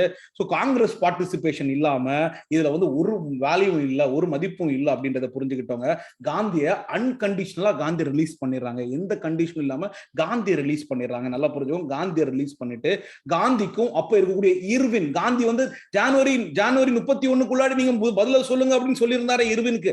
அதே இர்வினும் காந்தியும், இர்வின் இப்ப காந்திட்ட வராரு. Gandhi Irwin pact. இந்த இர்வின் வந்து காந்திட்ட சொல்றாரு, நீங்க வந்து செகண்ட் ரவுண்ட் டேபிள் கான்ஃபரன்ஸ்ல காந்தி கலந்துக்கணும் அப்படின்றாரு. நீங்க சிவில் டிசோபீடியன்ஸ் மூவ்மெண்ட்டை சஸ்பெண்ட் பண்ணும் அப்படின்றாரு. சரிப்பா, நான் செகண்ட் ரவுண்ட் டேபிள் கான்ஃபரன்ஸ்ல கலந்துக்கிறேன்னு வச்சுக்கோ, நான் சிவில் டிசோபீடியன்ஸ் மூவ்மெண்ட்டை டெம்பரரியா சஸ்பெண்ட் பண்றேன்னு வச்சுக்கோ, நீ எனக்கு என்ன பண்ணுவ அப்படின்ற மாதிரி கேட்கும்போது எல்லா பிரிசனர்ஸையும் வெளியே விடணும் அப்படின்றாரு. உடனே அவர் என்ன சொல்றாருன்னா, இர்வின் எல்லா பிரிசனர்ஸ் எல்லாம் உள்ள விட முடியாது, வயலன்ஸ்ல ஈடுபடாதவங்க, அதாவது இப்போ பகத்சிங், சுக்தேவ், ராஜ்குரு இவங்க எல்லாம் இருக்கான்னு பாத்தீங்கன்னா அவங்களெல்லாம் வந்து பாத்தீங்கன்னா என்னால வெளியிட முடியாது, ஏன்னா அவங்க எங்க ஆங்கிலேயர்களை கொலை பண்ணிருக்காங்க. வயலன்ஸ்ல ஈடுபடாத அரசியல் கைதிகளை மட்டும் இது பண்ணும் அப்படின்னாரு. காந்தியும் அந்த இடத்துல கொஞ்சம் ஸ்ட்ரெஸ் பண்ணல, ஏன்னா காந்தியும் அஹிம்சா பிலீவ் பண்றவரா. அவர் அங்க ஸ்ட்ரெஸ் பண்ணி கட்டாயம் வேணும்னு கேட்டிருந்தாங்கன்னா 23/3/1931 தான் பகத்சிங், சுக்தேவ், ராஜ்குரு தூக்கிலிடப்படுவாங்க. அவங்களோட தூக்க கூட தடுத்திருக்கலாம், அவங்கள கூட ரிலீஸ் பண்ணியிருந்திருக்கலாமா கூட இருக்கலாம். ரைட். சோ காந்தி வந்து இர்வின் கூட மீட் பண்றாரு. 5 மார்ச் 1931 உடன்படிக்கை நடக்குது. காந்தி இர்வின் உடன்படிக்கை. எல்லா பிரிசனர்ஸையும், பொலிட்டிக்கல் பிரிசனர்ஸ் தான் கொடுக்குறாங்க. சோ இது வந்து கவர்மெண்ட் எம்ப்ளாயிஸ்க்கு வந்து யார் யாரை வந்து இது பண்ணாங்களோ அவங்கள லீனியண்டா ட்ரீட் பண்ணுங்க, யார் யார் ரிசைன் பண்ணாங்களோ அரசு அதிகாரிகளை அவங்கள திரும்ப லீனியண்டா ட்ரீட் பண்ணுங்க. சோ அத மாதிரி கோஸ்டல் வில்லேஜஸ்ல சால்ட் கன்சம்ஷனுக்கு இது பண்ணுங்க, நான் violent picketing. So consumption and நான் வயலண்ட் பிக்கெட்டிங், அவங்க வந்து அதை வந்து கோஸ்டல் கடலோர இருக்கிற மக்கள் வந்து உப்பை வந்து பயன்படுத்திக்கலாம் அப்படின்னு சொல்லுங்க அப்படின்றத சொல்றாரு. காந்தி சொல்றாரு, okay, I agree to suspend civil disobedience movement. இது நாட் பெர்மனன்ட்லிங்க, டெம்பரரிலி. நான் வரேன், டெம்பரரிலியா நான் இது பண்றேன். ஏன்னா அடுத்ததே வந்து பாத்தீங்கன்னா காந்தி ரிவைவ் பண்ணுவார், இதே இடத்தை உயிர் கொடுப்பார், புத்துயிர் அளிப்பார். அதாவது சிவில் சட்ட மறுப்பு இயக்கத்திற்கு புத்துயிர் அளிக்கிறார். So attend the conference. Gandhi attend the second round of conference 7 September 1931. போனது வந்து நவம்பர்ல நடக்குது, இப்ப செப்டம்பர் நடக்குது. காந்தி அங்க போய் இந்த செப்பரேட் சீட்ஸ் ஃபார் மைனாரிட்டிஸ் அப்படின்னு, எலக்ட்ரல் ரைட்ஸ் ஃபார் மைனாரிட்டிஸ் தான் போன வாட்டி கொஸ்டினா இருந்தது, அதை வந்து அக்செப்ட் பண்ண மாட்டேங்கிறார். அது மட்டும் இல்ல, காந்தி வந்து பூர்ண சுவராஜ்யம் பத்தி பேசுறாரு. காந்தி வந்து அங்க அவர் சொன்னது வந்து இது போடல. காந்தி திரும்ப இந்தியாவுக்கு வராரு. செகண்ட் ரவுண்ட் டேபிள் கான்ஃபரன்ஸும் எந்த முடிவு இல்லாம வருது. காந்தி வந்து இந்தியாவுக்கு வராரு. திரும்பவும் அவர் வந்த உடனே சிவில் டிசோபீடியன்ஸ் மூவ்மெண்ட்டை ஸ்டார்ட் பண்ணிடுறாரு. திரும்பவும் காந்தி அரெஸ்ட் பண்ணிடுறாங்க. அதுதான். சோ இதுதான் செகண்ட் ரவுண்ட் டேபிள் கான்ஃபரன்ஸ் லண்டன்ல நடக்குது. செப்டம்பர் 1931 நடக்குது. காந்தி திரும்ப வந்து revival of civil disobedience movement தொடங்க எல்லாரும் திரும்ப தொடங்க அப்படின்னு சொல்லி காந்தி வந்து சிவில் டிசோபீடியன்ஸ் தொடங்குறாரு. Renewal of civil disobedience movement, சட்ட மறுப்பு இயக்கத்திற்கு புத்துயிர் கொடுக்கிறாரு. காந்தி இந்தியாவுக்கு வந்தோடனே காந்தி வந்து திரும்ப வந்து உடனே ரிவ்யூ பண்றாரு சிவில் டிசோபீடியன்ஸ் மூவ்மெண்ட். கவர்மெண்ட் வந்து இந்த வாட்டி ரெடியா இருக்கு, போன வாட்டி தான் நாங்க ரெடியா இல்ல, இந்த வாட்டி ரெடியா இருக்கும், தூக்கி ஜெயில போட்டுருங்க அப்படின்றாங்க. காந்தி வாஸ் அரஸ்டட் ஆன் 4 ஜனவரி 1930. நீங்க வந்த உடனே இது பண்ணுவீங்கன்னு எங்களுக்கு தெரியும், அரெஸ்ட் பண்ணிட்டாங்க. சோ எல்லா காங்கிரஸ் லீடரும் அரெஸ்ட் பண்ணிட்டாங்க. சோ இது வந்து மக்களோட எல்லா போராட்டங்களையும் இவங்க சப்ரஸ் பண்றாங்க. ஏன்னா ஜெயில் தூக்கி போட்டுறாங்களா, அடக்குமுறை செஞ்சிடறாங்க. 80,000 பீப்புள் வந்து 4 மாசத்துக்குள்ள 80,000 பீப்புள் அரெஸ்ட் பண்ணிட்டாங்க. சோ அப்படியே பிரஸ் வந்து அடக்கிட்டாங்க, பத்திரிகைகளை gagged, national press was completely gagged அப்படின்றத பாக்குறோம். Despite government repressive measures. So இந்த மூவ்மெண்ட் வந்து கவர்மெண்ட் என்னதான் அடக்குமுறை பண்ணாலும், என்னதான் 1931 அடக்குமுறைகள் பண்ணாலும், 32 அடக்குமுறைகள் பண்ணாலும், இவங்க திரும்பவும் ஏப்ரல் 1934 வரைக்கும் இந்த இயக்கம் வந்து மூவ்மெண்ட் கண்டினியூ ஆச்சு அப்படின்றதான் பாக்குறோம். Worth mentioning that the movement continue till April 1934 வரைக்கும் இது நடந்துட்டு தான் இருந்துச்சு. 3வது ரவுண்ட் டேபிள் கான்ஃபரன்ஸ் 17 நவம்பர்ல இருந்து கிறிஸ்துமஸ்க்கு முந்தின நாள் டிசம்பர் 24 வரைக்கும் நடக்குது அப்படின்றத பாக்குறோம். 1932 இதுலயுமே காங்கிரஸ்ல யாருமே பார்ட்டிசிபேட் பண்ணல. So and it had review, ஏன்னா அது சிவில் டிசோபீடியன்ஸ் மூவ்மெண்ட் ரிவ்யூ பண்ணியிருந்தது அப்படின்றத பாக்குறோம். As it reviewed the civil disobedient movement அப்படின்றத பாக்குறோம். ஏன்னா அது சட்ட மறுப்பு இயக்கத்தை காங்கிரஸ் திரும்ப தொடங்கினால 2வது ரவுண்ட் டேபிள் கான்ஃபரன்ஸும் அட்டெண்ட் பண்ணல. சோ 3வது ரவுண்ட் டேபிள் கான்ஃபரன்ஸ் அட்டெண்ட் பண்ணல. இப்போ இந்த 3 ரவுண்ட் டேபிள் கான்ஃபரன்ஸ் நடந்திருக்கா. சோ அங்க அந்த அம்பேத்கர்லாம் அட்டெண்ட் பண்ணிருக்காரு, இங்க ரெட்டைமலை ஸ்ரீனிவாசன் அட்டெண்ட் பண்ணிருக்காரு. சோ இவங்க எல்லாம் அட்டெண்ட் பண்ணிருக்கும் போது இவங்க எல்லாருக்கும் இடையில ஒரு விஷயங்கள், ஏற்கனவே சைமன் கமிஷன் ரிப்போர்ட்டை பேசியிருப்பாங்க. இந்த சைமன் கமிஷன் ரிப்போர்ட்டும் 3 ரவுண்ட் டேபிள் கான்ஃபரன்ஸோட இதுவும் தான் வந்து நம்மளுக்கு அடுத்த டிஸ்கஷன்ல இருக்கும். சோ அதுக்கு முன்னாடி இந்த செகண்ட் ரவுண்ட் டேபிள் கான்ஃபரன்ஸ் நடக்கும்போது 1932, அதாவது 3rd ரவுண்ட் டேபிள் கான்ஃபரன்ஸ் இங்க நடக்கிறதுக்கு முன்னாடி, சோ ஆகஸ்ட் மாசம் ஸோ இங்க வந்து நம்மளுக்கு வந்து ஒரு கம்யூனல் அவார்டு அப்படின்றத ராம்சே மெக்டொனால்ட் கொடுக்குறாரு ஆகஸ்ட் 16. ஸோ அதுதான் communal award and Poona pact. நம்ம வந்து முதல்ல கம்யூனல் அவார்ட் பார்ப்போம். ஸோ அடுத்தது வந்து பாத்தீங்கன்னா பூனா பேக்ட் வந்து பார்ப்போம். அடுத்தது கேம்பெயின் அகேன்ஸ்ட் அன்டச்சபிலிட்டி. இந்த கம்யூனல் அவார்ட்னா வகுப்புவாத சீர்திருத்தம். ராம்சே மெக்டொனால்ட் ஆகஸ்ட் 16, 1932 இவர் வந்து PM ஆஃப் இங்கிலாந்து. அவர் வந்து கம்யூனல் அவார்ட் கொடுக்குறாரு. ஏற்கனவே 1919 1909 இஸ்லாமியர்களுக்கும் 1919 மான்டெக் செம்சோலாகிட்ல முஸ்லீம், சீக்ஸ், இந்தியன் கிறிஸ்டியன்ஸ், ஆங்கிலோ இந்தியன்ஸ்க்கு எல்லாம் கொடுத்தாங்க. இப்போ வந்து பாத்தீங்கன்னா தாழ்த்தப்பட்ட மக்களுக்கும் பெண்களுக்கும் கொடுக்குறாங்க அப்படின்னு சொல்றாங்க. காந்தி வந்து இல்ல தாழ்த்தப்பட்ட மக்களுக்கு தனி தொகுதிகள் அப்படின்றத வேண்டாம், இவங்களை வந்து சிறுபான்மையர்களை சேர்க்க வேண்டாம் அப்படின்னு சொல்றாரு. வேண்டாம் தாழ்த்தப்பட்டகளை. இது வந்து ஹிந்துஸை மட்டும் பிரிக்காது. இது வந்து பாத்தீங்கன்னா நம்ம இது வந்து கேம்பெயின் அகைன்ஸ்ட் அன்டச்சபிலிட்டி. நம்ம வந்து தீண்டத்தகாதவர்கள் அவங்களை சொல்லி பார்க்க கூடாது அப்படின்னு சொல்றத வைக்கிறதையுமே அதுவும் ஒரு மீனிங்லெஸ்ஸா போயிரும் அப்படின்னு சொல்றாரு. நம்ம இவங்க எல்லாரும் ஒண்ணுதான். தீண்டாமை அப்படின்ற சொல்ற விஷயங்கள் நம்ம அதுக்கு அகைன்ஸ்டா பேசுறோம்ல, அதுவும் வேஸ்டா போயிடும். ஏன்னா தனி தொகுதிகள் அவங்க வந்து அப்படின்ற மாதிரி அவங்க வந்து தாழ்ந்தவர்கள் அப்படின்ற மாதிரி காட்டுறதுக்கு இது வேண்டாம் அப்படின்னு சொல்றாரு. ஆனா நான் என்ன சொல்றேன் அப்படின்னா ரிசர்வேஷன் ஆஃப் சீட்ஸ், நான் வந்து உங்களுக்கு இடஒதுக்கீடுக்கு நான் இது பண்றேன், ஆனா வந்து தனி இடஒதுக்கீடு இருக்கக்கூடாது. செப்பரேட் எலக்ட்ரோலைட் வேண்டாம். Strongly argued for the depress. Ambedkar சொல்றாரு எங்களுக்கு தனி கட்டாயம் வேணும் அப்படின்றார் separate seats. So according to him அவங்களுக்கு வந்து பொலிட்டிக்கல் ரெப்ரசன்டேஷன், அரசியல் அதிகாரமும் அரசியல் அங்கீகாரமும் அரசியல் பிரதிநிதித்துவம் கிடைக்கும் அப்படின்றாரு அம்பேத்கர். தனி தொகுதி கொடுக்குற மூலமா காந்தி என்ன சொல்றாருன்னா தனி தொகுதி வந்து நம்ம பிரிவினை தான் உண்டாக்கும் அப்படின்றார். இப்போ செப்டம்பர் 20 காந்தி வந்து அதாவது 16 ஆகஸ்ட்ல கொடுக்குறாங்க. ஒரு மாசம் ஒரு 4 நாள் தள்ளி 20 செப்டம்பர் 22 காந்தி வந்து நான் உண்ணாவிரதத்துக்கு போயிடுறேங்க, சாவர வரைக்கும் உண்ணாவிரதம் இருக்க இந்த தனி தொகுதிகளுக்கு அகேன்ஸ்ட் அப்படின்றார். வேற வழி இல்ல, காந்தி ஒரு மிகப்பெரிய தலைவர். அம்பேத்கர் காந்தியை போய் மீட் பண்றாரு ஜெயில. சோ அப்ப ராஜேந்திர பிரசாத் போறாரு. மதன் மோகன் மாலவியா, அதாவது 1932 காங்கிரஸோட பிரசிடண்டா இருந்தது மதன் மோகன் மாலவியா. சோ இங்க அம்பேத்கருக்கும் இங்க வேற வந்து டிப்ரஸ் கிளாஸ் தலைவரான MC ராஜா, மயிலை சின்னத்தம்பி ராஜா தமிழ்நாடு, இந்த மாதிரிப்பட்ட லீடர்ஸ்ட ஒரு பேச்சுவார்த்தை நடக்கிறாங்க. உங்களுக்கு தாழ்த்தப்பட்ட நாட்கள் இந்த நெகோசியேஷன் தான் காந்திக்கும் அம்பேத்கருக்கு இடையில நடக்கல ஒரு ஒப்பந்தமா மாறுது. இந்த ஒப்பந்தம் தான் பூனா உடன்படிக்கை, Poona pact. According to Poona pact இதுல என்ன சொல்றாங்க அப்படின்னா செப்பரேட் எலக்ட்ரோரேட்ஸ் தனி தொகுதியை வந்து வேண்டாங்க, தனி தொகுதியை வந்து நம்ம அபாண்டன் பண்ணிடுவோம், தனி தொகுதிகளை நீக்கிடுவோம், தனி தொகுதிகள் வேண்டாம், அதற்கு பதிலாக ஜாயிண்ட் எலக்ட்ரோரேட். தனி தொகுதிகள் அப்படின்னா என்னன்னா இப்போ ஒரு தாழ்த்தப்பட்ட மக்கள் இங்க நிக்கிறாங்கன்னா அவங்களுக்கு இந்த தாழ்த்தப்பட்ட மக்கள் மட்டும்தான் ஓட்டு போடணும், வேற சாதாரண மக்கள் ஓட்டு போட முடியாது. அப்படின்னா தாழ்த்தப்பட்டவர்கள் தனிமைப்படுத்துற மாதிரி யாரும். இப்ப தாழ்த்தப்பட்டவர்களுக்கு நாங்க இடஒதுக்கீடு கொடுக்கிறோம், தாழ்த்தப்பட்டவர்கள் மட்டும் கிடையாது, யார் வேணாலும் ஓட்டு போடலாம், ஆனா தாழ்த்தப்பட்டவர்களுக்கு இங்க பிரதிநிதித்துவம் இங்க இருக்கவும் செய்யுது அப்படின்றதையும் சொல்லிடுறாங்க. சோ ஜாயிண்ட் எலக்ட்ரோரேட் அப்படின்றத சொல்றாங்க. உங்களுக்கு என்னப்பா 71 சீட்டு கொடுத்துருக்காங்களப்பா, நாங்க 148 சீட்டு காங்கிரஸ்லயே தரோம், ஜாயிண்ட் எலக்டோரேட் அப்படின்னு சொல்றாங்க. கூட்டு இது தொகுதியாக நம்ம கொடுக்கிறோம், தனி தொகுதி கிடையாது அப்படின்றாங்க. 71க்கு பதிலா 148 சரம் சென்ட்ரல் லெஜிஸ்லேட்டிவ் அசம்பிளில உங்களுக்கு 18% சீட் வந்து ரிசர்வ் பண்றோம் அப்படின்றாங்க. 18% of the seats were reserved in central legislative assembly அப்படின்றதே சொல்றாங்க. ஓகே வாங்க அப்படின்னு சொல்லி பேசும்போது கடைசியில் அம்பேத்கர் உடன்படுறாரு, மதன் மோகன் மாலவியா சைன் பண்றாரு. ஏன்னா அவர் தான் பிரசிடண்டா இருக்காரு. இந்த யாருக்குன்னா காந்திக்கும் அம்பேத்கருக்கும் நடந்த உடன்படிக்கை தான் பூனா பேக்ட். காந்தி வந்து ஏர்வாடா ஜெயில இருக்காரு, பூனேல இருக்காரு அப்படின்றத பாக்குறோம். அந்த டைம்ல நடக்கக்கூடியது ரைட்டாங்க. கேம்பெயின்ஸ் அகைன்ஸ்ட் அன்டச்சபிலிட்டி, தீண்டாமைக்கு எதிரான போராட்டம். அம்பேத்கர் வந்து இது வந்து காந்தி வந்து அவரோட வாழ்க்கையை வந்து அன்டச்சபிலிட்டிக்கு அபாலிஷ் பண்ணு இருக்காரு. அம்பேத்கர் கூட காந்திக்கு நடந்த செயல்கள், அவருக்கு அம்பேத்கர் கூட காந்தி பழகிறதுக்கான ஏற்பட்ட ஒரு விஷயங்கள், அம்பேத்கர் கூட அவரோட அனுபவங்கள், காந்திக்கு வந்து காஸ்ட் சிஸ்டத்தை பத்தி ஒரு இம்பாக்ட், ஒரு பயங்கரமான ஒரு தாக்கம் வந்து காந்திட்ட ஏற்பட்டது அப்படின்றத பாக்குறோம். சோ காந்தி வந்து சத்தியாகிரக ஆசிரமத்தை வர்தாவுக்கு எடுத்துட்டு போறாரு. வர்தால தான் அவரோட சத்தியாகிரக ஆசிரமம் எடுத்து இந்தியா ஃபுல்லா டூர் பண்றாரு. அந்த டூரோட பேரு ஹரிஜன் சுற்றுப்பயணம், ஹரிஜன் டூர் அப்படின்றத ஹரிஜன் சேவாக் சங்கம் அப்படின்றத 1932 ஆரம்பிக்கிறாரு. அவர் அம்பேத்கரோட ஏற்பட்ட தொடர்பு மூலமாக ஜாதியின் மீதான தாக்கம் அவருக்கு நிறைய விஷயங்கள் அதுல புரியுது, ஐடியாவும் கிடைக்குது காஸ்ட் சிஸ்டத்தை பத்தி. ஹரிஜன் சேவாக் சங்கம் ஆரம்பிக்கிறாரு.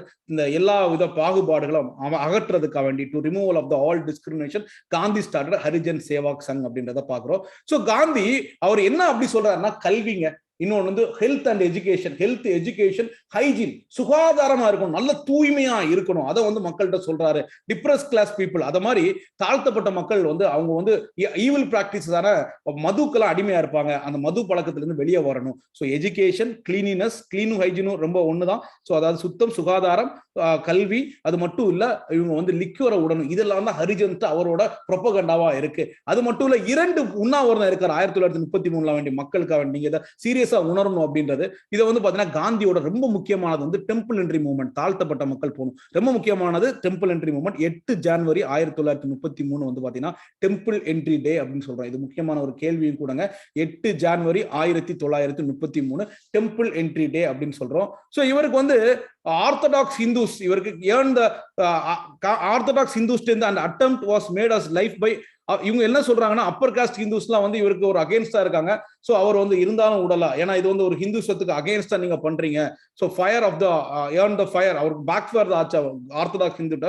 இருந்தாலும் அவருக்கு அவங்களுக்கு அகைன்ஸ்டா வந்து அவர் திரும்ப வந்து பண்ணதா செய்றார். இந்த Harijan movements, caste campaign against untouchability அவர் தொடர்ந்து பண்ணதா செய்றார். இது வந்து பாத்தீங்கன்னா காந்தியோட ட்ரூ ஸ்பிரிட். நான் ஆல்ரெடி சொல்லியிருப்பேன், காந்தி வந்து ஒரு ஸ்ட்ரகிள், அடுத்தது ஒரு கன்ஸ்ட்ரக்டிவ் ப்ரோக்ராம் பண்ணுவாரு. அதெல்லாம் அன்டச்சபிலிட்டிக்கு அகைன்ஸ்டா பண்றாரு. காதியை இது பண்ணணும்னு சொல்றாரு. சோ அத மாதிரி ஹிந்து முஸ்லிம் யூனிட்டியை ப்ரொமோட் பண்றாரு. பெண்களோட விடுதலைக்கு வேண்டி பாடுபடுறாரு.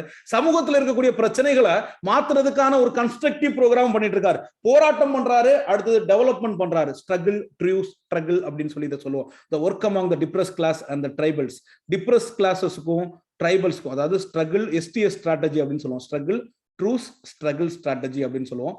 ஸோ இந்த டிப்ரஸ் கிளாஸஸ்லயும் ட்ரைபல்ல வந்து பாத்தீங்கன்னா அவர் காந்தி வந்து தாழ்த்தப்பட்ட மக்களையும் ட்ரைபல் பீப்புள்கிட்ட போய் சேர்றது, நேஷனலிசம், தேசியவாதத்தை கிராஸ் ரூட்ஸ்ல அடிப்படை வரைக்கும் கொண்டு போக முடிஞ்சது அப்படின்றத பாக்குறோம். ஸோ எஜுகேஷன், கிளீனினஸ், ஹைஜீன், அந்த லிக்யூரை விடணும் அப்படின்றத அதோட கேம்பெயின் ப்ரொபகண்டாவா இருந்துச்சு. டெம்பிள் என்ட்ரிலையும் பண்ணணும்னு இருந்தாரு. 8 ஜனவரி 1933 temple entry movement. So depressed class பீப்புளே ட்ரைபல்ஸ்டையும் போறது, நேஷனலிசம் கிராஸ் ரூட்ல கொண்டு போறதுக்கு ஒரு வழிவகை வகித்தது. Socialist movement, so beginnings of, அதாவது சமதர்ம இயக்கங்களின் தொடக்கங்கள், சமதர்ம இயக்கங்களின் தொடக்கங்கள். சோ ரஷ்யன் ரெவல்யூஷன் 1917 இருக்கு. இதனால பயங்கரமான இன்ஸ்பிரேஷன் இந்தியால இருக்கு. CPI, communist party of India, Tashkent எங்க இருக்குன்னா உஸ்பெஸ்கிஸ்தான். இங்க வந்து கம்யூனிஸ்ட் பார்ட்டி ஆஃப் இந்தியா 1920 அக்டோபர்ல தொடங்கப்படுது. யார் யார் முக்கியமானவர்கள்? எமன் ராய், அபானி முகர்ஜி, MPT ஆச்சாரியா, இவங்க எல்லாம் one of the founding members. இது எல்லாத்த பத்தி டீடைலா நம்ம 12th ஸ்டாண்டர்ட்ல கட்டாயமா படிப்போம். இப்போ வந்து பேசிக், செம பேசிக், நல்ல கிளாரிட்டியா வாங்கிக்கோங்க. எமன் ராய், அபானி முகர்ஜி அண்ட் MPT ஆச்சாரியா, இவங்க எல்லாம் founding members. So British government வந்து பாத்தீங்கன்னா இந்த பயங்கரமா இவங்களை வந்து சப்ரஸ் பண்ணும். ஏன்னா இதுக்கு அவங்களுக்கு அகைன்ஸ்டா வரக்கூடியது இல்லையா. So vigorous effort to suppress the movement by fasting series of cases, நிறைய கேசஸ், கான்ஸ்பிரசி கேசஸ், நிறைய கான்ஸ்பிரசி கேசஸ், இவங்க மேல வந்து நிறைய கேசஸ் கொண்டு போடு திணிச்சு இவங்களை ஜெயில போடணும், இவங்களை சப்ரஸ் பண்ணும் இந்த இயக்கத்தை. சோ இந்த டைம்ல தான் கம்யூனிசத்தை ஒரு இந்த கம்யூனிசத்துக்கு த்ரெட்டா இருக்கக்கூடிய எம்என் ராய், டாங்கே, முசாஃபர் ஜாங், இவங்க எல்லாருமே அரெஸ்ட் பண்றாங்க. எம்என் ராய் வந்து one of the founder, Dange, SA Dange, Muzaffar Ahmed, Singaravelar, இவங்க எல்லாரும் அரெஸ்ட் பண்ணிடுறாங்க. அது மட்டும் இல்ல, இவங்கள சில பேரை கான்பூர் கான்ஸ்பிரசி கேஸ் அப்படின்னு சொல்லி 1924 அந்த கேஸ்லயே உள்ள தூக்கி போட்டுறாங்க. சோ இவங்களுக்கு என்ன அப்படின்னா, இவங்களோட கேஸ் எதுக்கு அப்படின்னா தேச துரோக வழக்கு, செடிஷன் 124(1) அப்படின்னு சொல்லுவோம். 124A இல்லைன்னா 124A 1. சோ இந்த இதுல வந்து செடிஷன், தேச துரோக வழக்கு. அரசர், it's deprive the king emperor of the sovereignty of British India. அரசரை வந்து இங்க இருந்து தூக்குற மாதிரி, அவரோட கண்ட்ரியா இருக்கு இந்தியாவை, இங்க இருந்து அரசரோட பவரே தூக்குற மாதிரி, to deprive the emperor of is sovereignty, அவரோட இறையாண்மைக்கு அகைன்ஸ்டா பண்ணிட்டாங்க. By complete separation of India from British imperialistic India. ஏகாதிபத்திய இந்தியால இருந்து இந்தியாவை வந்து பிரித்து எடுக்கிறதுக்காக வேண்டி இவங்க சதி திட்டம் தீட்டுறாங்க, கான்ஸ்பிரன்சி இது பண்ணிட்டாங்க. சோ அதற்காக இவங்களுக்கு தேச துரோக வழக்குன்னு சொல்லி உள்ள தூக்கி போட்டுறாங்க அப்படின்றத பாக்குறோம். சோ எமன் ராய், SA தாங்கே, முசாஃபர் அகமது, சிங்காரவேலர், MPT ஆச்சாரியா போன்ற தலைவர்கள் இருக்காங்க. 1925 கான்பூர்ல இவங்க திரும்ப ஒரு இயக்கமா ஃபார்ம் பண்றாங்க இந்தியால. அதாவது முன்னாடி தாஷ்கண்ட்ல பண்றாங்க, 1925 ஒரு இயக்கம் ஃபார்ம் பண்றாங்க. அது மட்டும் இல்ல, ஒரு பெரிய மாநாடு நடத்துறாங்க. அந்த மாநாட்டுல தான் சிங்காரவேலர் தான் வந்து பிரசிடண்டா இருக்காரு முதல் மாநாட்டுல 1925. Foundation of communist party. Communist வந்து அந்த பிளாட்ஃபார்ம், அவங்களோட பிளாட்ஃபார்ம் வந்து பாத்தீங்கன்னா பிரிட்டிஷ், அவங்க என்ன பண்றாங்க, பிரிட்டிஷ் எப்படி பட்டாங்க, உண்மையான பிரிட்டிஷோட தோல் உரிச்சு காட்டணும், அவங்களோட உண்மையான நேரத்தை காட்டிடணும் அப்படின்றது இருக்காங்க. அவங்க வந்து ஒரு party, all India communist conference ஒன்று நடத்துறாங்க. அது எப்போனா கான்பூர்ல 1925. சிங்காரவேலர், தமிழகத்தை சேர்ந்த சிங்காரவேலர் தான் அதோட பிரசிடென்ஷியல் அட்ரஸ் கொடுக்குறாரு. சோ அதோட தலைவர் உரையை கொடுக்குறாரு. சோ இதுல இவங்க ரொம்ப கஷ்டப்பட்டு Indian சாயில்ல it led to the founding of Communist Party of Indian soil. அதாவது இவங்க இந்த பிரசிடென்ஷியல் மீட்டிங் கொடுத்தனால இந்தியன் சாயில்ல வந்து கம்யூனிஸ்ட் பார்ட்டி வந்துருச்சு. அது மட்டும் இல்ல, கம்யூனிஸ்ட் வந்து ஒரு பார்ட்டி ஆர்கனைஸ் பண்றாங்க, ஒர்க்கர்ஸ் அண்ட் பெசன்ட்ஸ் ஆர்கனைசேஷன். டிஃபரெண்ட் பார்ட்ல அவங்க வந்து கம்யூனிஸ்ட்னாலே நீங்க நல்லா ஞாபகம் வச்சுக்கணும், அவங்க கம்யூனிஸ்ட்ங்கிறது யாருக்குன்னா ஒர்க்கர்ஸ், ஒன்னு தொழிலாளர்கள், இன்னொன்னு விவசாயிகள். இவங்களோட நலன், தொழிலாளர்கள் விவசாயிகள், இந்த ரெண்டு விஷயம் ஞாபகம் வச்சுக்கணும் எப்பவுமே. ஒர்க்கர்ஸ் அண்ட் பெசன்ட்ஸ், தொழிலாளிகள் மற்றும் விவசாயிகள் ஆர்கனைசேஷன் நிறைய ஆர்கனைஸ் பண்றாங்க டிஃபரெண்ட் பார்ட்ல. நிறைய ஸ்ட்ரைக்ஸும், ஏன்னா ட்ரேட் யூனியன் ஆக்ட்லாம் வந்து பாத்தீங்கன்னா 1926 தான் வந்து, பிகாஸ் ஆஃப் இவங்க எல்லாரும் தான், இந்த கம்யூனிஸ்ட் பீப்புளால தான் 1926 தான் ட்ரேட் யூனியன் ஆக்ட் வந்துச்சு. நிறைய லேபருக்கு வந்து நிறைய சட்டங்கள்லாம் கொண்டு வராங்க, லேபரை பத்தி நிறைய விஷயங்கள்லாம் நம்மளுக்கு கொண்டு வராங்க. காம்பன்சேஷரி ஆக்ட் 1923 இந்த மாதிரி நிறைய சேஞ்சஸ் வந்து இந்த டைம்ல தான் வந்திருக்கு. So all India workers and Besant, அதாவது சொன்னேன் ஒர்க்கர்ஸ் அண்ட் பெசன்ட்ஸ் பார்ட்டி 1928. அவங்க ஒர்க்கர்ஸ்க்கு பெசன்ட்ஸ்க்கு ரொம்ப முக்கியத்துவம் கொடுப்பாங்க.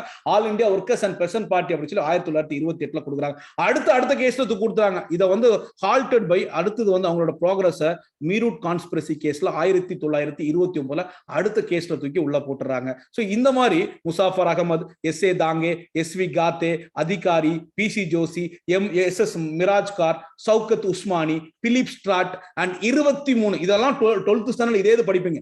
இன்னும் 23 பேரையும் அரஸ்டட் ஆர்கனைசிங் ரயில்வே ஸ்ட்ரைக். இவங்க எல்லாருமே ஒரு ரயில்வே மறியல் போராட்டம் நடத்துறதுக்காக வேண்டி முசாஃபர் அகமது, எஸ்.ஏ. டாங்கே, எஸ்.வி. காத்தே, அதிகாரி, ஜோஷி, மிராஜ்கார், சவுகத் உஸ்மானி, பிலிப் ஸ்ட்ராட், இன்னும் 23 மக்களை வந்து ரயில்வே மறியல் போராட்டம் நடத்துறதுக்காக இது பண்ணாங்க. அவங்க வந்து பிரிட்டிஷ் கவர்மெண்ட் ஓவர் த்ரோ பண்றதுக்காக வேண்டி அதே செடிஷன் வழக்கு திரும்ப வந்து போடுறாங்க.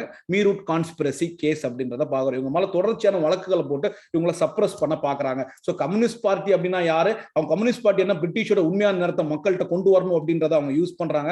அதாவது அவங்க வந்து தாஷ்கண்ட்ல ஆரம்பிச்சு 1925 இங்க கான்பூர்ல ஆரம்பிச்சு ஒரு ஃபர்ஸ்ட் ஆல் இந்தியா கான்ஃபரன்ஸ் ஆரம்பிச்சு இந்தியாவில் ஒரு ஃபவுண்டேஷனை போட்டு 1928 ஆல் இந்தியா பெசன்ட்ஸ் அண்ட் ஒர்க்கர்ஸ் இது பார்ட்டி ஆரம்பிக்கிறாங்க. ஒர்க்கர்ஸ் அண்ட் பெசன்ட்ஸ் பார்ட்டி ஆரம்பிக்கிறாங்க அப்படின்றத பாக்குறோம். மீரூட் கான்ஸ்பிரசி கேஸ்ல அவங்க உள்ள தூக்கி போடுறாங்க அப்படின்றத பாக்குறோம்.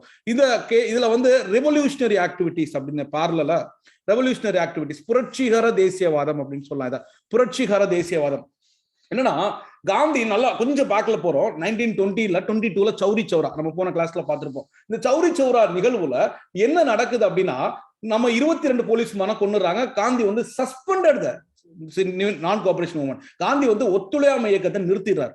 காந்தி ஒத்துழையாமை இயக்கத்தை நிறுத்தணும்னா காந்தி மேல நிறைய தலைவர், நிறைய யங்ஸ்டர்ஸ் வந்து பயங்கரமா இன்ஸ்பயர்ட் அந்த போராட்டத்தில் கலந்து கொண்டாங்க. தலைவர்களே இல்லாம போயிடுவாங்க. ஒரு சரியான வழிகாட்டுதல் இல்லாம அவங்க நினைக்கிறாங்க நம்ம என்ன பண்ணாலும் நம்ம வந்து போராட்டத்துக்கு வேண்டி பண்ண வர வழியில் ஆயுதத்தை ஏந்தி போராடுவோம் அப்படின்னு சொல்றாங்க. எனக்கு கரெக்டான கைடன்ஸ் இல்ல. ஆயுதத்தை ஏந்தி போராடும் போது அவங்க என்ன பண்றாங்கன்னா, ஒரு சிலர் அட்டாக் பண்றாங்க, பெரிய தலைவர்கள் அட்டாக் பண்ண, அதாவது பிரிட்டிஷ்காரங்களை அட்டாக் பண்றாங்க, சில பேரை கொல்லவும் செஞ்சிடறாங்க. அப்படி கொல்லும் போது இப்ப பாத்தீங்கன்னா, ஒருத்தர் அமைதியா நம்ம போராடுவோம்னு சொல்லும்போது அவங்க பின்னாடி ஒரு 100 பேர் போவாங்க. போய் ஒரு 4 பேரை கொல்லுவோம்னு சொல்லும்போது அவங்க வந்து மாஸ் அட்ராக்ட் பண்ண முடியாது. அதுதான் வித்தியாசமா இருக்கு. ஆனால் இடைப்பட்டல அவங்களோட முயற்சியில என்னென்ன பண்ணாங்க அப்படின்றத பாக்குறோம். 1924 காந்தி அந்த நான் கோஆபரேஷன் இது பண்ணும்போது HRA அப்படின்னு சொல்ற அமைப்பை, HRA அப்படின்ற அமைப்பை கான்பூர்ல தொடங்குறாங்க. அதாவது இந்த கான்பூர் தான் மையமா இருக்கு. கான்பூர் ரொம்ப முக்கியமான தளமா இருக்கு. இங்கதான் இதுவும் நடக்குது. நம்மளோட கம்யூனிஸ்ட் பார்ட்டியில இங்கதான் ஆரம்பிக்கிறாங்க. இந்த இடத்துல ஹிந்துஸ்தான் ரிபப்ளிகன் ஆர்மி அப்படின்னு சொல்லி ஆரம்பிக்கிறாங்க. ஹிந்துஸ்தான் ரிபப்ளிகன் அசோசியேஷன் அப்படின்னு கூட சொல்லலாம். ஹிந்துஸ்தான் குடியரசு கழகம் இல்லைன்னா ஹிந்துஸ்தான் குடியரசு ராணுவம் அப்படின்னு சொல்லலாம். இது வந்து கான்பூர்ல தொடங்குறாங்க. பிரிட்டிஷ் காலனியல் இது பண்ணும். இது யார் ஆரம்பிச்சானா, ராம் பிரசாத் பிஸ்மில், ஜோகேஷ் சந்திர சாட்டர்ஜி அண்ட் சச்சின் சன்யால் அப்படின்ற 3 பேர் ஆரம்பிக்கிறாங்க. இந்த சச்சின் சன்யால் ஒரு புக் எழுதுறாரு, பந்தி ஜீவன் அப்படின்ற புத்தகம் எழுதுனது யார் அப்படின்னா சச்சின் சன்யால். நீங்க ராம் பிரசாத் பிஸ்மில், ஜோகேஷ் சந்திர சாட்டர்ஜி, சச்சின் சன்யால் சில பேர்கள் புக்ல இருக்கா, நான் கொஞ்சம் எக்ஸ்ட்ராவா கொடுத்திருக்கேன். 1925 இவங்க எல்லாருமே நமக்கு வந்து ஆங்கில அரசு தூக்கி எடுப்பா, நம்மள்ட்ட காசு தேவை, காசு இருந்தாதான் நம்ம ஆயுதம் வாங்க முடியும், அவங்களுக்கு அகைன்ஸ்டா சண்டை போடணும். ஒரு 8 டவுன் ட்ரெயின் அப்படின்ற ஒரு ட்ரெயின் போயிட்டு இருந்தது. அத ட்ரெயினை வந்து கொள்ளடிக்கிறாங்க. ஷாஜகான்பூருக்கு போயிட்டு இருக்கக்கூடிய ட்ரெயின் உத்தரப்பிரதேஷ்ல. அந்த ட்ரெயின்ல கக்கோரி கேஸ் அப்படின்னு சொல்லுவாங்க. கக்கோரின்ற இடத்துல கக்கோரி ராபரி அப்படின்னு சொல்லுவாங்க. கக்கோரி கான்ஸ்பிரசி கேஸ், கக்கோரி கொள்ளை. இங்க ராம் பிரசாத் பிஸ்மில், அசஃபுல்லா, இன்னும் நிறைய அவங்க டீம்ல இருக்கக்கூடியவங்க எல்லாருமே அந்த கவர்மெண்ட் மணியை எடுத்துட்டு போகக்கூடிய அந்த இதுல 8000 ரூபாய் சம்திங் அந்த கக்கூர்ல அதை கொள்ளடிச்சிடறாங்க. ஒரு வில்லேஜ் நியர் லக்னோல கக்கோரி பக்கத்துல கொள்ளடிச்சிடறாங்க. அவங்களை எல்லாருமே அரெஸ்ட் பண்ணி கக்கோரி கான்ஸ்பிரசி கேஸ். அது எப்படி மாட்டுவாங்க அப்படின்னா, இங்க எல்லாருமே கொள்ள அடிச்சுட்டு போய் இதுல கொள்ள அடிக்கிற ஒருத்தன் சொல்லுவான், நிறைய காசு இருக்கு நம்ம எடுத்துட்டு போயிடலாம் அப்படின்னு இவன்ட்ட சொன்னோன்னா இவன் என்ன சொல்லுவான், ராம் பிரசாத் பிஸ்மில்கிட்ட போட்டு கொடுத்துருவான். இவன் இந்த மாதிரி காசை நம்ம எடுத்துட்டு போயிடலாம் அப்படின்னு சொல்றான். உடனே இவர் என்ன பண்ணுவார், இவனை துரத்தி விட்டுருவார். இவன் இங்க வந்து பிரிட்டிஷ்ட போய் என்ன சொல்லுவானா, இவங்க எல்லாரும் இங்க தான் இருக்காங்க, இவங்க தான் கொள்ள அடிச்சாங்கன்னு சொன்னோன்னா இவங்களை பிடிச்சிடுறாங்க. இவங்களை பிடிச்சி ஜெயில போடுறாங்க. இவங்களை ட்ரையலும் பண்றாங்க. 4 பேரை தூக்குல போடுறாங்க. இந்த 4 பேர் புக்ல கொடுக்கல, நான் கொடுத்துருக்கேன். ராம் பிரசாத் பிஸ்மில், ரோஷன் சிங், ஆசஃபுல்லா, ராஜேந்திர லகரி. Ram Prasad Bismil one of the founder. அவர் கூட ரோஸ் மேல ஆசைப்பட்டான். ஒரு ரோஸ் பூ இருக்கு, அந்த ரோஸ் மேல ஆசைப்பட்டான். யாருன்னா ராஜேந்திரன் வந்து ரோஸ் மேல ஆசைப்பட்டான் அப்படின்ற ஞாபகம் வச்சுக்கோங்க. ஒரு ரோஸ் பூ இருக்கு, அந்த ரோஸ் மேல ஆசைப்பட்டான் ராஜேந்திரன் லகிரி. ரோஷன் சிங், அசஃபுல்லா அண்ட் ராஜேந்திர லகிரி அவங்கள வந்து தூக்குல போட்டாங்க. அவங்கள தூக்குல போட்டு டெத் ஒயில் அதர்ஸ் வேர், மீதி எல்லாருமே ஜெயில தூக்கி போடுறாங்க. அடுத்தது இங்க ஜோகேஷ் சந்திர சாட்டர்ஜி இருக்காரு. அதே மாதிரி இந்த சந்திராவை மட்டும் எடுத்துருவாங்க. சந்திரசேகர் ஆசாத், பகத்சிங் சுக்தேவ், இவங்க எல்லாருமே அந்த HRA இவங்க எல்லாருமே வந்து பாத்தீங்கன்னா எல்லாம் அமைதி ஆயிட்டாங்க. இவங்க எல்லாருமே தூக்குல போட்டோம்னா அமைதி ஆயிட்டாங்க. 1925 3 வருஷம் கழிச்சு இந்த புரட்சிகர இயக்கம் திரும்ப தொடங்குது. பகத்சிங், சுக்தேவ், ராஜ்குரு, ஆசாத் இவங்க எல்லாருமே, அதாவது சந்திரசேகர் ஆசாத் ஒரு முக்கியமானவர். சோ இவங்க எல்லாருமே வந்து HRA அப்படின்ற இயக்கத்தை மாத்துறாங்க. அதாவது ஹிந்துஸ்தான் ரிபப்ளிக் அசோசியேஷனை, ஹிந்துஸ்தான் ரிபப்ளிக் ஆர்மிய HSRA, ஹிந்துஸ்தான் சமதர்ப குடியரசு கழகம், HSRA ஹிந்துஸ்தான் சோசியலிஸ்டிக் ரிபப்ளிக் அசோசியேஷனா மாத்துறாங்க. எந்த வருஷம்னா 1928 வருஷங்க. இன் 1928ல இவங்க மாத்துறாங்க. அது மட்டும் இல்ல, சோ இவங்க வந்து எங்க ஆரம்பிக்கிறாங்கன்னா ஃபிரோஷா கோட்லா அப்படின்ற இடத்துல தான் ஃபவுண்ட் பண்றாங்க. ஃபிரோஷா கோட்லா அப்படின்றது நம்ம ஃபிரோஷா கட்டினது. இது வந்து டெல்லி ஸ்டேடியம், இப்போ வந்து பாத்தீங்கன்னா அருண் ஜேட்லி ஸ்டேடியம் இருக்கு, அந்த இடத்துல தான் இவங்க தொடங்குறாங்க அப்படின்றத பாக்குறோம். இவங்களும் சீரியஸ் ஆஃப் ஈவெண்ட்ஸ் பண்றாங்க.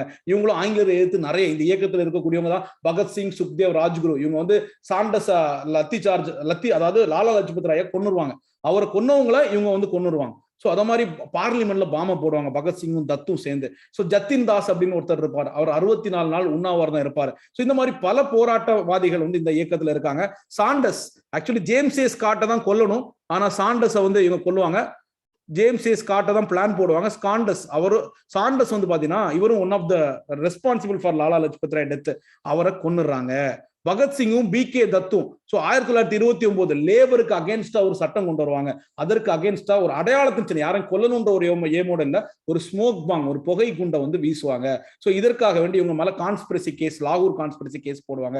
இவங்களோட இன்டென்ட் வந்து யாரையும் ஹர்ட் பண்ணணும் கிடையாது. அவங்க வந்து ஒரு இது ஸ்லோகன் சொல்றாங்க, இன்குலாப் சிந்தாபாத், லாங் ரிவ், புரட்சி ஓங்குக அப்படின்னு சொல்லி அவங்க வந்து பயங்கரமா வந்து இது போடுறாங்க. ப்ரொலிட்டரியேட் அப்படின்னு சொல்லி இது வந்து அவங்க வந்து மக்கள்கிட்ட வந்து பேசிட்டு போறாங்க. அதாவது அந்த கத்திட்டு போறாங்க. சோ அவருக்கு கூட ராஜ்குரு, இவர் பகத்சிங், சுக்தேவ் அண்ட் ராஜ்குரு, பகத்சிங், சுக்தேவ் அண்ட் ராஜ்குரு இவங்க 3 பேரும் தான் வந்து பாத்தீங்கன்னா அந்த தூக்குல போடுறதுக்கு இதா இருக்காங்க. Bhagat Singh daring and courage fired imagination of youth across the India. So இவங்களை பகத்சிங், சுக்தேவ் அண்ட் ராஜ்குரு 23/3/1931 தூக்குல போட்டுறாங்க. காரணம் என்னன்னா அவங்க வந்து சாண்டஸை கொண்டதுனால. சந்திரசேகர் ஆசாத கொல்ல போகும்போது அவர் தன்னைத்தானே, அவரை பிடிக்க போகும்போது அவர் தன்னைத்தானே சுட்டு அவர் இறந்துருவார் அப்படின்றத பாக்குறோம். சோ இந்த பகத்சிங்கோட இறப்பு இதெல்லாமே வந்து எல்லா யூத்ஸ்க்கு வந்து ஒரு ரத்தத்தை கொடுத்தது, ஒரு பயங்கரமான ஒரு எனர்ஜியை கொடுத்தது. ரொம்ப பாப்புலரா இருந்தாரு இந்தியா ஃபுல்லா அப்படின்றத பாக்குறோம். இந்த டைம்ல காந்தி இருவின் நெகோசியேஷன் நடந்துச்சு. சோ அவங்க வந்து பாத்தீங்கன்னா Bhagat Singh to demand include the case of wide spread, எல்லாருமே பகத்சிங், சுக்தேவ், ராஜ்குருவையும் இதையும் பண்ணுங்க, அவங்களே வெளியே விடுங்க அப்படின்றாங்க. ஆனா வைஸ்ராய் வந்து அவங்களோட தண்டனையை குறைக்க விரும்பல.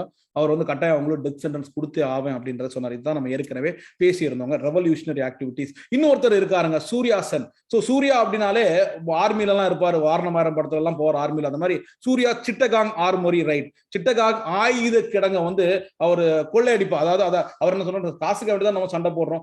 இவர் வந்து இந்தியன் ரிபப்ளிக் அசோசியேஷன் ஒரு அசோசியேஷன் ஆரம்பிப்பாங்க. இவங்க கூட கல்பனா தத் அப்படின்றவங்க ஒருத்தவங்க இருப்பாங்க. இதை பத்தி நம்ம டீடைல்டா 12th ஸ்டாண்டர்ட் படிக்கும்போது பார்க்கலாம். சூர்யா சென் வந்து ஆயுத கிடங்க வந்து கைப்பற்றுறார். ஆர்ம்ஸ் எல்லாமே கிடைக்கும். சிட்டகாங் அண்ட் ப்ரொக்ளைம் அங்க ஒரு ரெவல்யூஷனரி கவர்மெண்ட், ஒரு ப்ரொவிஷனல் ஒரு ரெவல்யூஷனரி கவர்மெண்ட் வந்து இவங்க வந்து இது பண்ணுவாங்க. நாங்க தான் ஒரு கவர்மெண்ட் அப்படின்றத ப்ரொக்ளைம் பண்ணுவாங்க. அவங்க ஒரு 3 வருஷத்துக்கு சர்வே பண்ணாங்க. 30ல இருந்து 33 சூர்யா செனை பிடிச்சா 34 அவரை தூக்குல போட்டுறாங்க. பகத்சிங், ராஜ்குரு, சுக்தேவ், இது Surya Sen. Indian republic association, இந்திய குடியரசு கழகம். ரைட். அடுத்தது லெஃப்ட் மூவ்மெண்ட் 1930. ஸோ இப்போ கம்யூனிஸ்ட் பார்ட்டி வந்து இந்தியாவில் ஸ்ட்ரென்த் வருது. ஏன்னா அது வந்து தாழ்த்தப்பட்ட மக்கள், விவசாயிகள் பிரசன்ஸ்க்காக வேண்டி எக்கனாமிக்கல் கிரைசிஸ். இந்த டைம்ல உலகத்துல எல்லா கண்ட்ரிலயுமே எக்கனாமிக்கல் டிப்ரெஷன் வரும்போது பிரிட்டன் வந்து என்ன பண்ணுதுன்னா அந்த டிப்ரெஷன் அதோட காலனிஸ்க்கு வந்து டிரான்ஸ்ஃபர் பண்ணுது. என்ன என்ன எல்லா இடத்துலயுமே வந்து பாத்தீங்கன்னா ட்ரேட் வந்து ரொம்ப டிக்ளைன் ஆயிருது, அக்ரிகல்ச்சர் பிரைசஸ் பொருட்களோட விலையும் கம்மி ஆயிருது. ஸோ கவர்மெண்ட் வந்து பாத்தீங்கன்னா இந்த இடத்துல அதிகமா 2 மடங்கு அதிகமான நிலவரி, ஏற்கனவே விலைகள் வந்து 50% கம்மியாயிடுச்சு, இந்த டைம்ல 2 மடங்கான நிலவரியை போட்டாங்கன்னா என்ன ஆகும்? அது மட்டும் இல்ல, கவர்மெண்ட் என்ன நினைக்குதுன்னா புழக்கத்துல இருக்கக்கூடிய எல்லா பணத்தையும் நம்ம கண்ட்ரோல்ல கொண்டு வந்துடணும், அதே மாதிரி இங்க இருக்கக்கூடிய டெவலப்மெண்ட் ஒர்க்கை ஸ்டாப் பண்ணிக்கணும். இப்போ ஏன்னா பொருளாதார மந்த நிலை இருக்கு, ஸ்டாஃப்ஸ்க்கு கூடிய எக்ஸ்பெண்டிச்சர், இங்க கூடிய வரவு செலவு, இங்க உள்ள செலவுகளை கம்மி பண்ணும். அப்படின்னா இங்க சம்பளம் கிடையாது, வேலையில இருந்து நிறைய பேர் தூக்கப்படுவாங்க, அன்எம்ப்ளாய்மெண்ட் இருக்கும், டெவலப்மெண்ட் ஒர்க் நடக்கலன்னா என்ன எம்ப்ளாய்மெண்ட் ஆப்பர்ச்சுனிட்டி இருக்காது. ஸோ இருக்கக்கூடிய பணத்தை புழக்கத்தை எல்லாத்தையுமே கவர்மெண்ட் எடுத்துடுறாங்க. இது வந்து பாத்தீங்கன்னா இந்த இடத்துல தான் கம்யூனிஸ்ட் பார்ட்டி பெசன்ஸ்க்கும் இண்டஸ்ட்ரியல் ஒர்க்கர்ஸ்க்கும் loss of income and wage reduction, சம்பளம் குறைக்கப்படுது, அன்எம்ப்ளாய்மெண்ட், இது வந்து கம்யூனிஸ்ட் பார்ட்டி மக்கள்கிட்ட ஒரு இன்ஃப்ளூயன்ஸ் கிடைக்குது. அண்ட் தேர்ஃபோர் கம்யூனிஸ்ட் பார்ட்டி வந்து இருந்துச்சுன்னா பெரிய பிரச்சனை. அதனால கம்யூனிஸ்ட் பார்ட்டியை பேன் பண்ணிருங்கன்னு சொல்லி 1934 பேன் பண்றாங்க. பின்னாடி 1942 அது என்ன கதைன்றதை நம்ம பார்க்கலாம், கட்டாயம் அதை பாருங்க, அது உங்களுக்கு அழகா கனெக்ட் ஆகும். 1942 அந்த பேனை வந்து திரும்ப லிஃப்ட் பண்ணிடுவாங்க. கம்யூனிஸ்ட் பார்ட்டி பேன் அப்படின்ட்டாங்க. என்ன நீங்க ஓவரா சப்போர்ட் பண்றீங்க, இவங்களுக்கு ஏதாவது குரல் கொடுக்குறீங்க அப்படின்னு சொல்லி கம்யூனிஸ்ட் பார்ட்டி 1934 பேன் பண்ணிட்டாங்க. அடுத்தது பாத்தீங்கன்னா இந்த ஜெயபிரகாஷ் நாராயணன், ஆச்சாரியா நரேந்திர தேவ், மின்சோ மசாய், இவங்க எல்லாமே ஆச்சாரியா நரேந்திர தேவ், ஜெயபிரகாஷ் நாராயணன், மினோ மசாய் அப்படின்ற இவங்க எல்லாருமே சேர்ந்து காங்கிரஸ் இவங்க பேன் பண்ணிட்டாங்களே 1934 காங்கிரஸ் சோசியலிஸ்ட் பார்ட்டி அப்படின்னு சொல்லி காங்கிரஸுக்கு உள்ளாடியே ஒரு சோசியலிஸ்ட் பார்ட்டியை கொண்டு வராங்க. ஜெயபிரகாஷ் நாராயணன், ஆச்சாரியா நரேந்திர தேவா, மினோ மிசாய், இவங்க வந்து பேன் பண்ண உடனே இவங்க வந்து கொண்டு வந்துட்டாங்க. The Congress movement as a wide spectrum. காங்கிரஸ்ல வந்து பொலிட்டிக்கல் லேர்னிங்ஸ்ல நிறைய பேர் இருக்காங்க. எக்ஸ்ட்ரீம் லெஃப்ட்ல இருக்கிறவங்க இருக்காங்க, எக்ஸ்ட்ரீம் ரைட் விங்ல இருக்கக்கூடியவங்க இருக்காங்க. இவங்க எல்லாரும் சேர்ந்து இருக்கக்கூடிய ஒரு பவர்ஃபுல் ஆர்கனைசேஷன் தான் Congress. There was a constant struggle between the left. ஆனாங்க லெஃப்ட் டு ரைட் இருந்தாலும் லெஃப்ட்டுக்கு ரைட்டுக்கும் ஐடியாலஜில சண்டை வந்துட்டே தான் இருக்கும். 1930ல 1934ல காங்கிரஸ் சோசியலிஸ்ட் பார்ட்டி, காங்கிரஸோட இதுல ஜெயபிரகாஷ் நாராயணன், ஆச்சாரியா நரேந்திர தேவ், மினோ மசானி, இவங்க எல்லாரும் சேர்ந்து ஆரம்பிக்கக்கூடியதான். இவங்க என்ன சொல்றாங்கன்னா சோசியலிசத்துக்கான வழி என்னன்னா நேஷனலிசம் தான். Nationalism was the path through socialism. அவங்க வந்து காங்கிரஸ்க்கு உள்ளாடி இருந்தே ஒர்க் பண்ண முடிவெடுத்தாங்க. சோ அவங்க வந்து காங்கிரஸை ப்ரோ பெசன்ட் அண்ட் ப்ரோ ஒர்க்கரா மாத்தணும்னு நினைக்கிறாங்க. அதாவது அதே கம்யூனிஸ்டோட ஐடியாலஜி விதின் காங்கிரஸா இவங்க கொண்டு வந்துடுறாங்க அப்படின்றத பாக்குறோம். கம்யூனிஸ்ட் இயக்கத்தில் இருக்கக்கூடிய அதே சிந்தனைகள். காந்தி அழகா சொல்றாரு, ஒரு அழகான ஒரு கோட்டுங்க, ஸ்வராஜ் வந்து ஒரு Swaraj will come not by accusation of authority by a few. சிலர் அதிகாரத்தை எடுக்கிறதுனால விடுதலைன்றது உண்மையில வராது. But by the accusation of the capacity by all to resist authority when abused. அந்த அதிகாரம் மறுக்கப்பட்டால், அந்த அதிகாரம் தவறான விஷயங்களை செய்தால் அதை எதிர்த்து கேள்வி கேட்கும் தைரியம் தான், அந்த கெப்பாசிட்டி தான் உண்மையான விடுதலை அப்படின்றார். சிலர் அதிகாரத்தை இப்ப போய் வாங்கி இப்ப ஒரு நம்ம இந்தியன் போய் 4 பேர் போய் பிரைம் மினிஸ்டர், சீஃப் மினிஸ்டர் வாங்கிட்டா அது வந்து உண்மையான விடுதலை கிடையாது, உண்மையான சுவராஜ் கிடையாது. அவங்க தப்பு பண்ணாலும் அதை எதிர்த்து கேட்கக்கூடிய கேள்வி கேட்கக்கூடியதா உண்மையான விடுதலை அப்படின்றாரு Mahatma Gandhi. Real Swaraj will come not by accusation of authority. அதிகாரத்தை வாங்கினா மட்டும் கிடையாது, accusation of authority by few, but by the accusation of the capacity to all to resist the authority when abused அப்படின்றாரு மகாத்மா காந்தி. அழகான ஒரு கோட்டுங்க. சோ அடுத்தது கவர்மெண்ட் ஆஃப் இந்தியா ஆக்ட். ரொம்ப நாளா நம்ம அப்படியே ஒரு கனெக்ஷன், அப்படியே அங்க 1933 எல்லாம் போயிட்டு இடத்துல ரெவல்யூஷனரி மூவ்மெண்ட் போயிட்டு லெஃப்ட் மூவ்மெண்ட் எல்லாம் போயிட்டு வரோம். அப்படியே அந்த 34, 35 அது அந்த சைமன் கமிஷன் வந்து அப்படியே நம்மளுக்கு திரும்ப ரிப்போர்ட், நான் திரும்ப 1930ல ரிப்போர்ட் கொடுக்குறாங்க. சோ அதுக்கப்புறம் ரவுண்ட் டேபிள் கான்ஃபரன்ஸ், முதல் மாநாடு 31ல வந்து Gandhi impact, second round table conference 32ல வந்து பாத்தீங்கன்னா third round table conference. So இந்த எல்லா ரிப்போர்ட்டும் 1933ல ஒரு வெள்ளை அறிக்கையா மாத்தப்படுது. ஒயிட் ரிப்போர்ட்டா, வெள்ளை அறிக்கை, முதல்ல ஒரு பில் போட முன்னாடி வெள்ளை அறிக்கை 1934ல பிரிட்டிஷ் பார்லிமெண்ட்ல பில்லா மாறுது, 1935ல ஆக்டா மாறுது. சோ இந்த ஆக்ட் வந்து பாத்தீங்கன்னா இது வந்து நம்ம இவ்வளவு நாளா போராடின சிவில் டிசோபீடியன்ஸ் மூவ்மெண்டோட ஒரு எஃபெக்ட் தான், சும்மாலாம் கிடைக்கல. Positive outcome of the civil disobedience movement. அதுல 2 விஷயம் முக்கியமானது.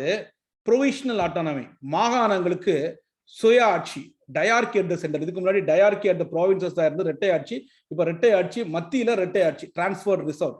சோ இந்த ஆக்ட் வந்து பாத்தீங்கன்னா ஒரு ஃபெடரேஷன் எப்படின்னா 11 ப்ராவின்சஸ், 6 சீஃப் கமிஷனர் ப்ராவின்சஸ், அதுக்கப்புறம் those all who willing to join in the federation. ஏதாவது பிரின்சிபல் ஸ்டேட் வந்து இதுல இருக்கக்கூடிய ஒரு கூட்டமைப்பு ஆரம்பிக்கணும். ஆனா இந்த கூட்டமைப்பு கடைசி வரைக்கும் வரவே இல்லை, இந்த கூட்டாட்சி கடைசி வரைக்கும் வரல. ஏன்னா நிறைய பிரின்சிபல் ஸ்டேட்ஸ் வந்து இண்டிபெண்டா இருக்கணும்னு நினைக்கிறாங்க. சோ ஆக்ட் வந்து அட்டானமி டு த ப்ராவின்சஸ், இதுதான் நம்ம சொன்னோம். ப்ரொவிஷனல் அட்டானமி, மாகாணங்களுக்கு சுய ஆட்சி.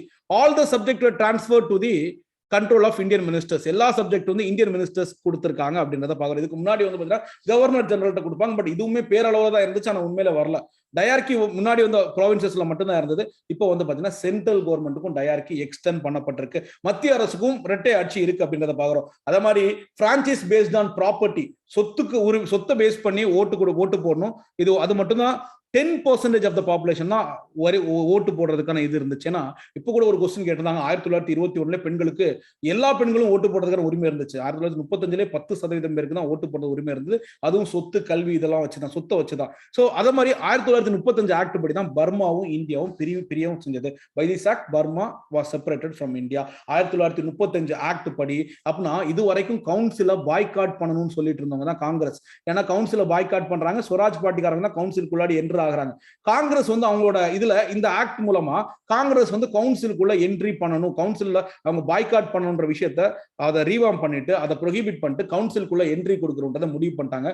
1937 இதை இம்ப்ளிமெண்ட் பண்ணி எலெக்ஷன்ஸ் நடக்குது. காங்கிரஸ் எலெக்ஷன்ல நிக்கிறாங்க. முதலாம் Congress ministries according to government of India act. First Congress minister under government of India act. So Congress minister and work government of India act வந்தது. எலெக்ஷன் வந்து 1937 நடக்குது. காங்கிரஸ் வந்து மக்கள்கிட்ட வந்து நல்ல ஃப்ரெண்டா இருக்காங்க, மாஸ் மூவ்மெண்ட் நடத்துறாங்க, சிவில் டிசபிலிட்டிஸ் மூவ்மெண்ட் நடத்துறாங்க. காங்கிரஸ் வந்து அவங்களோட ப்ரோக்ராம் பாய்காட் ஆஃப் லெஜிஸ்லேச்சர் அதை வந்து கால் ஆஃப் பண்ணிக்கிறாங்க. எப்ப வேண்டாப்பா, நாங்க வந்து பாய்காட் ஆஃப் லெஜிஸ்லேச்சர்லாம் பண்ண மாட்டோம், இப்போ லெஜிஸ்லேச்சருக்கு உள்ள வரோம். எலெக்ஷன்ல நடத்துறாங்க. மொத்தம் 11 ப்ராவின்சஸ்ல 7 ப்ராவின்சஸ்ல அவங்க ஜெயிக்கிறாங்க. ஒண்ணுல வந்து கூட்டணி வச்சுக்கிறாங்க. அதாவது ஒண்ணுல கூட்டணி வச்சுக்கிறாங்கன்னா இங்க அசாம்ல நார்த் வெஸ்டர்ன் ஃப்ரான்டியன், அங்க இங்க வந்து பாத்தீங்கன்னா முஸ்லீம் அசாம் வேலி பார்ட்டி, முஸ்லீம் பார்ட்டில சார் முகமது சாதுல்லா கூட கூட்டணி வச்சுக்கிறாங்க. 8 ப்ராவின்சஸ் அது கூட அதை சேர்க்கும் போது 7 அவுட் ஆஃப் 11 ப்ராவின்சஸ்ல ஜெயிக்கிறாங்க.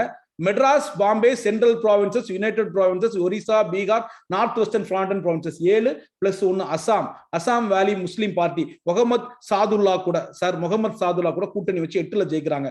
ஸோ காங்கிரஸ் வந்து பாத்தீங்கன்னா மக்கள்கிட்ட வந்து ஒரு பாப்புலர் கவர்மெண்டா இருந்தது, மக்களுக்கான ஒரு கவர்மெண்டா இருந்தது. ஸோ மக்களுக்கு ரொம்ப அறிமுகமான ஒரு கவர்மெண்ட் இருந்து மக்களோட தேவைகளுக்காக இது பண்றாங்க. முஸ்லீம் லீக்கும் ஜெயிக்க தான் செய்து காங்கிரஸும் முஸ்லீம் லீக் மீதி அவங்க நின்ன ப்ராவின்சஸ்ல ஜெயிக்குது. காங்கிரஸ் வந்து இந்த 7 ப்ராவின்சஸ்ல ஜெயிச்சிருந்து 1ல கூட்டணியும் வாங்கிடுது.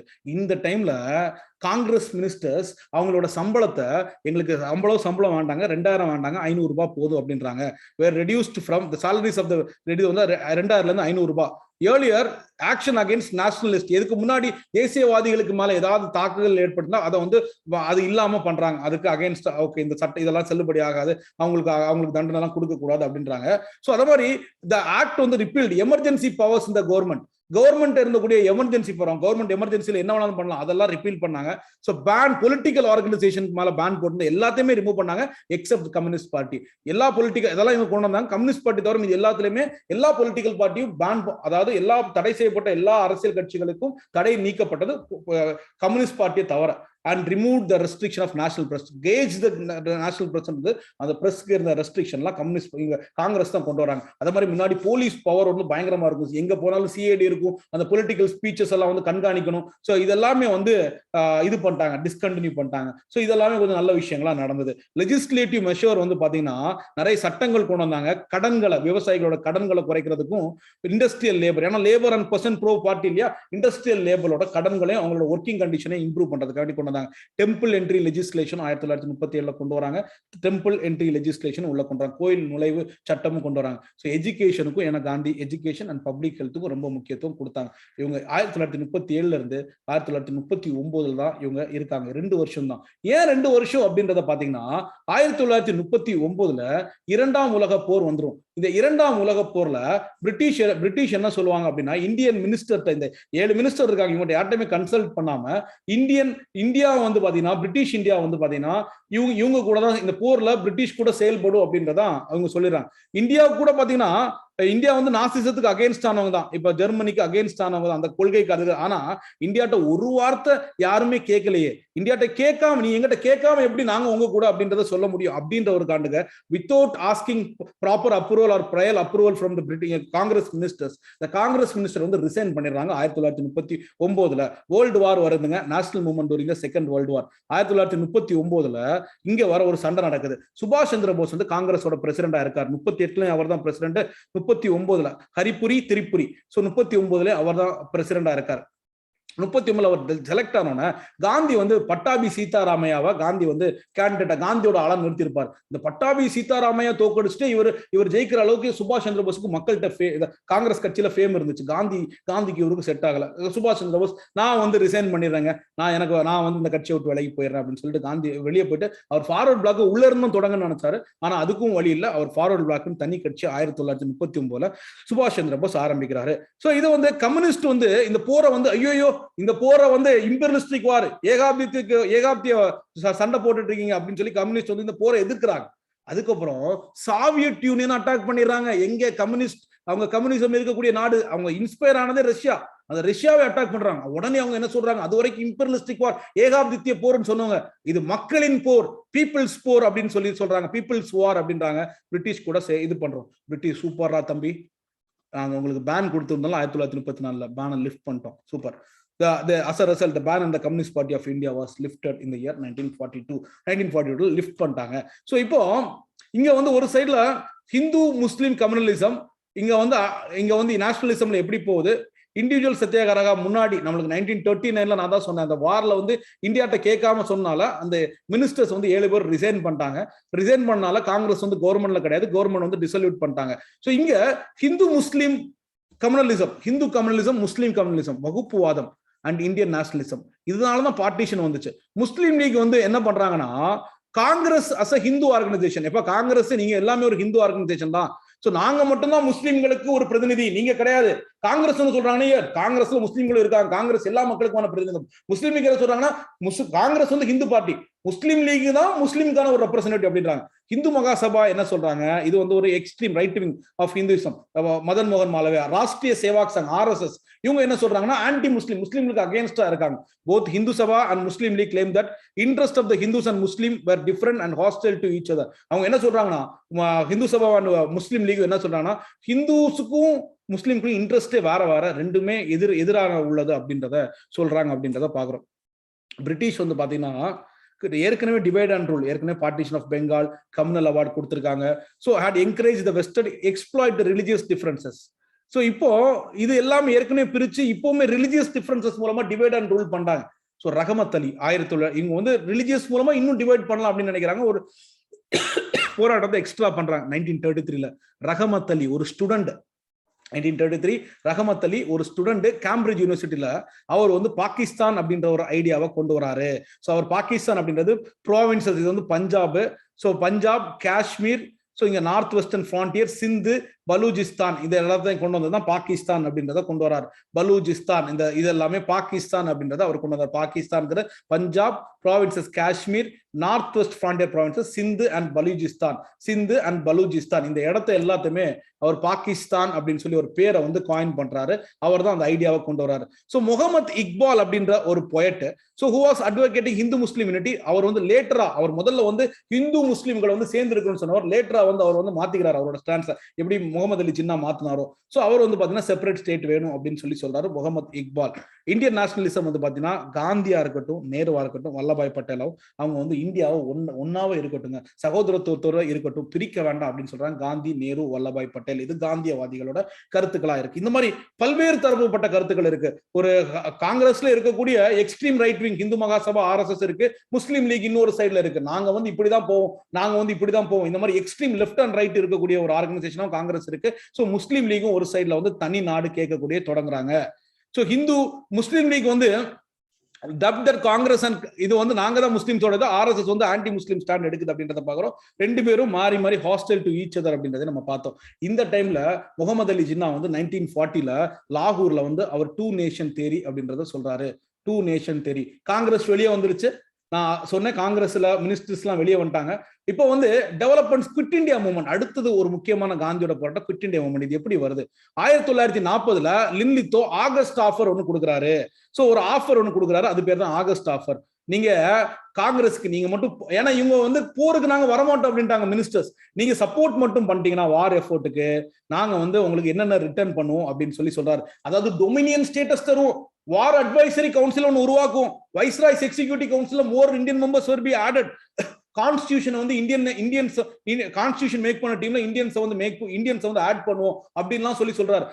அதாவது டொமினியன் ஸ்டேட்டஸ் வந்து நாங்க உங்களுக்கு எப்போ கொடுப்போம் அப்படின்னாரு. ஆனா அன்ஸ்பெசிஃபைட் ஃபியூச்சர் எப்போ தருவேன்னு தெரியாத ஒரு டொமினியன் ஸ்டேட்டஸ்க்கு வேண்டி காங்கிரஸ் போய் அக்செப்ட் பண்ணுமா? எப்போ தருவேன்னு சொல்ல ஒண்ணுமே சொல்ல, சும்மா மொட்டையா கொடுத்தானா we are not, காங்கிரஸ் வந்து அக்செப்ட் பண்ணல அப்படின்றாங்க. காங்கிரஸ்க்கு வந்து பாத்தீங்கன்னா சோ அவங்களுக்கு did not want to hamper the British. எங்களுக்கு போராட்ட டைம்ல பிரிட்டிஷ் ரொம்ப தொல்லையும் பண்ண வேண்டாம். ஏன்னா காங்கிரஸ் வந்து பாத்தீங்கன்னா இட்ஸ் ஃபாசிஸ்ட் ஜெர்மனிக்கு அகைன்ஸ்டா தான் சண்டை போடுது இங்க பிரிட்டிஷ். அதனால இட்டாலிக்கும் ஜெர்மனிக்கு அகைன்ஸ்டா சண்டை போடுது. அவங்க ஃபாசிசத்துக்கு இருக்காங்க, அதுக்கு அகைன்ஸ்டா நம்ம சப்போர்ட் தான் பண்ணணும். காந்தி என்ன சொல்றாருன்னா, நம்ம பிரிட்டிஷ் கவர்மெண்ட் ரொம்ப தொல்லை கொடுக்க வேண்டாம், லிமிட்டட் சத்தியாகிரகா பண்ணுவோம், இது வந்து சில இண்டிவிஜுவல்ஸ் மட்டும் செலக்ட் பண்ணுவோம், ரொம்ப நிறைய பேர் வேண்டாம் அப்படின்றாங்க. So objective was conveyed to the world that India was opposed to Nazism. It did not enter the war voluntarily.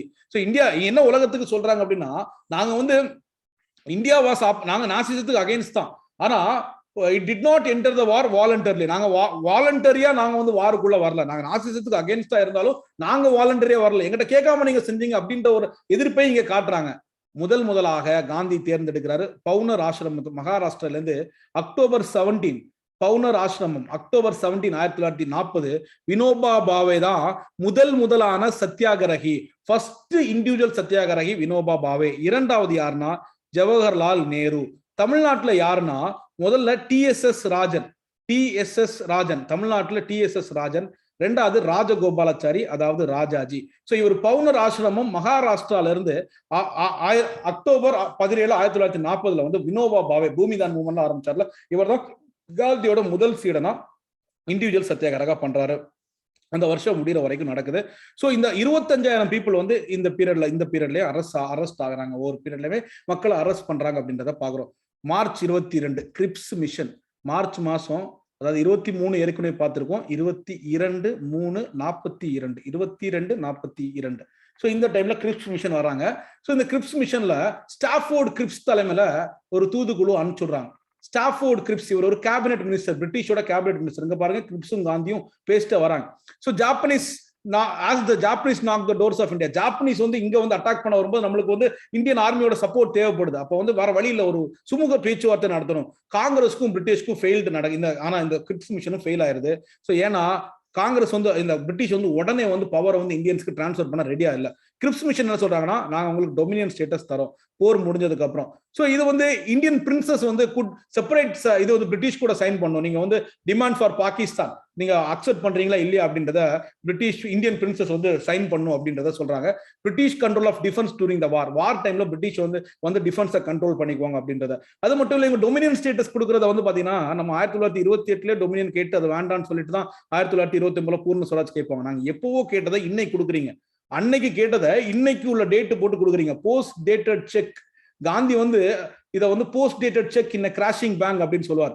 Gandhi call this as அதாவது திவாலான வங்கியில் விட்ட பின் தேதியிட்ட காசோலை அப்படின்னு சொல்லுவார். திவாலான வங்கியில் உள்ள பின் தேதியிட்டுள்ள காசோலை அப்படின்னு சொல்லுவார். போஸ்ட் டேட்டட் செக்னு சொல்லுவார். நேரு சொல்லுவார், நான் இதோட ப்ரொவிஷன்ஸ் கிரிப்ஸ் மிஷன் ப்ரொவிஷன்ஸ் கேட்டேன், ஒரு ஆழ்ந்த டிப்ரெஷனுக்குள்ள போயிட்டேன். So I was into deep depression after hearing the provisions of the grips mission. So நாங்க என்னவோ கேட்டது நீங்க இப்போ கொடுக்குறீங்களே அப்படின்றாங்க.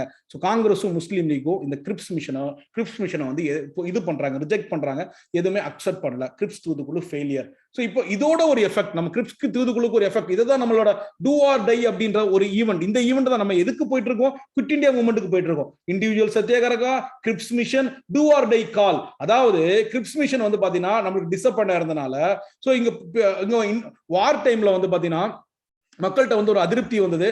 சோ இது வந்து ரைஸ் இன் பிரைசஸ், பொருட்கள் அதிகமா வருது வார் டைம் ஷார்டேஜ்னால. சோ இந்த மாதிரி பொருட்களோட விலை அதிகமா வருது. ஆல் இந்தியா காங்கிரஸ் கமிட்டி ஒரு மீட்டிங் நடத்துறாங்க. ஆகஸ்ட் 8/8/1942 ஒரு மீட்டிங். குவாலியார் டேங் அப்படின்னு சொல்லுவாங்க. கோலியார் குளக்கரை, மும்பைல குவாலியார் குளக்கரையில ஆகஸ்ட் 8 ஒரு மீட்டிங் நடக்கிறாங்க. சோ அங்க வந்து குவிட் இந்தியா, வெள்ளையனே வெளியேறு தீர்மானம் நிறைவேற்றப்பட்டது. தீர்மானம் quit India resolution immediate end, பிரிட்டிஷோட ரூலுக்கு இமிடியேட் எண்டா இருக்கணும். காந்தி என்ன சொல்றாங்கன்னா, செய் அல்லது செத்துமடி.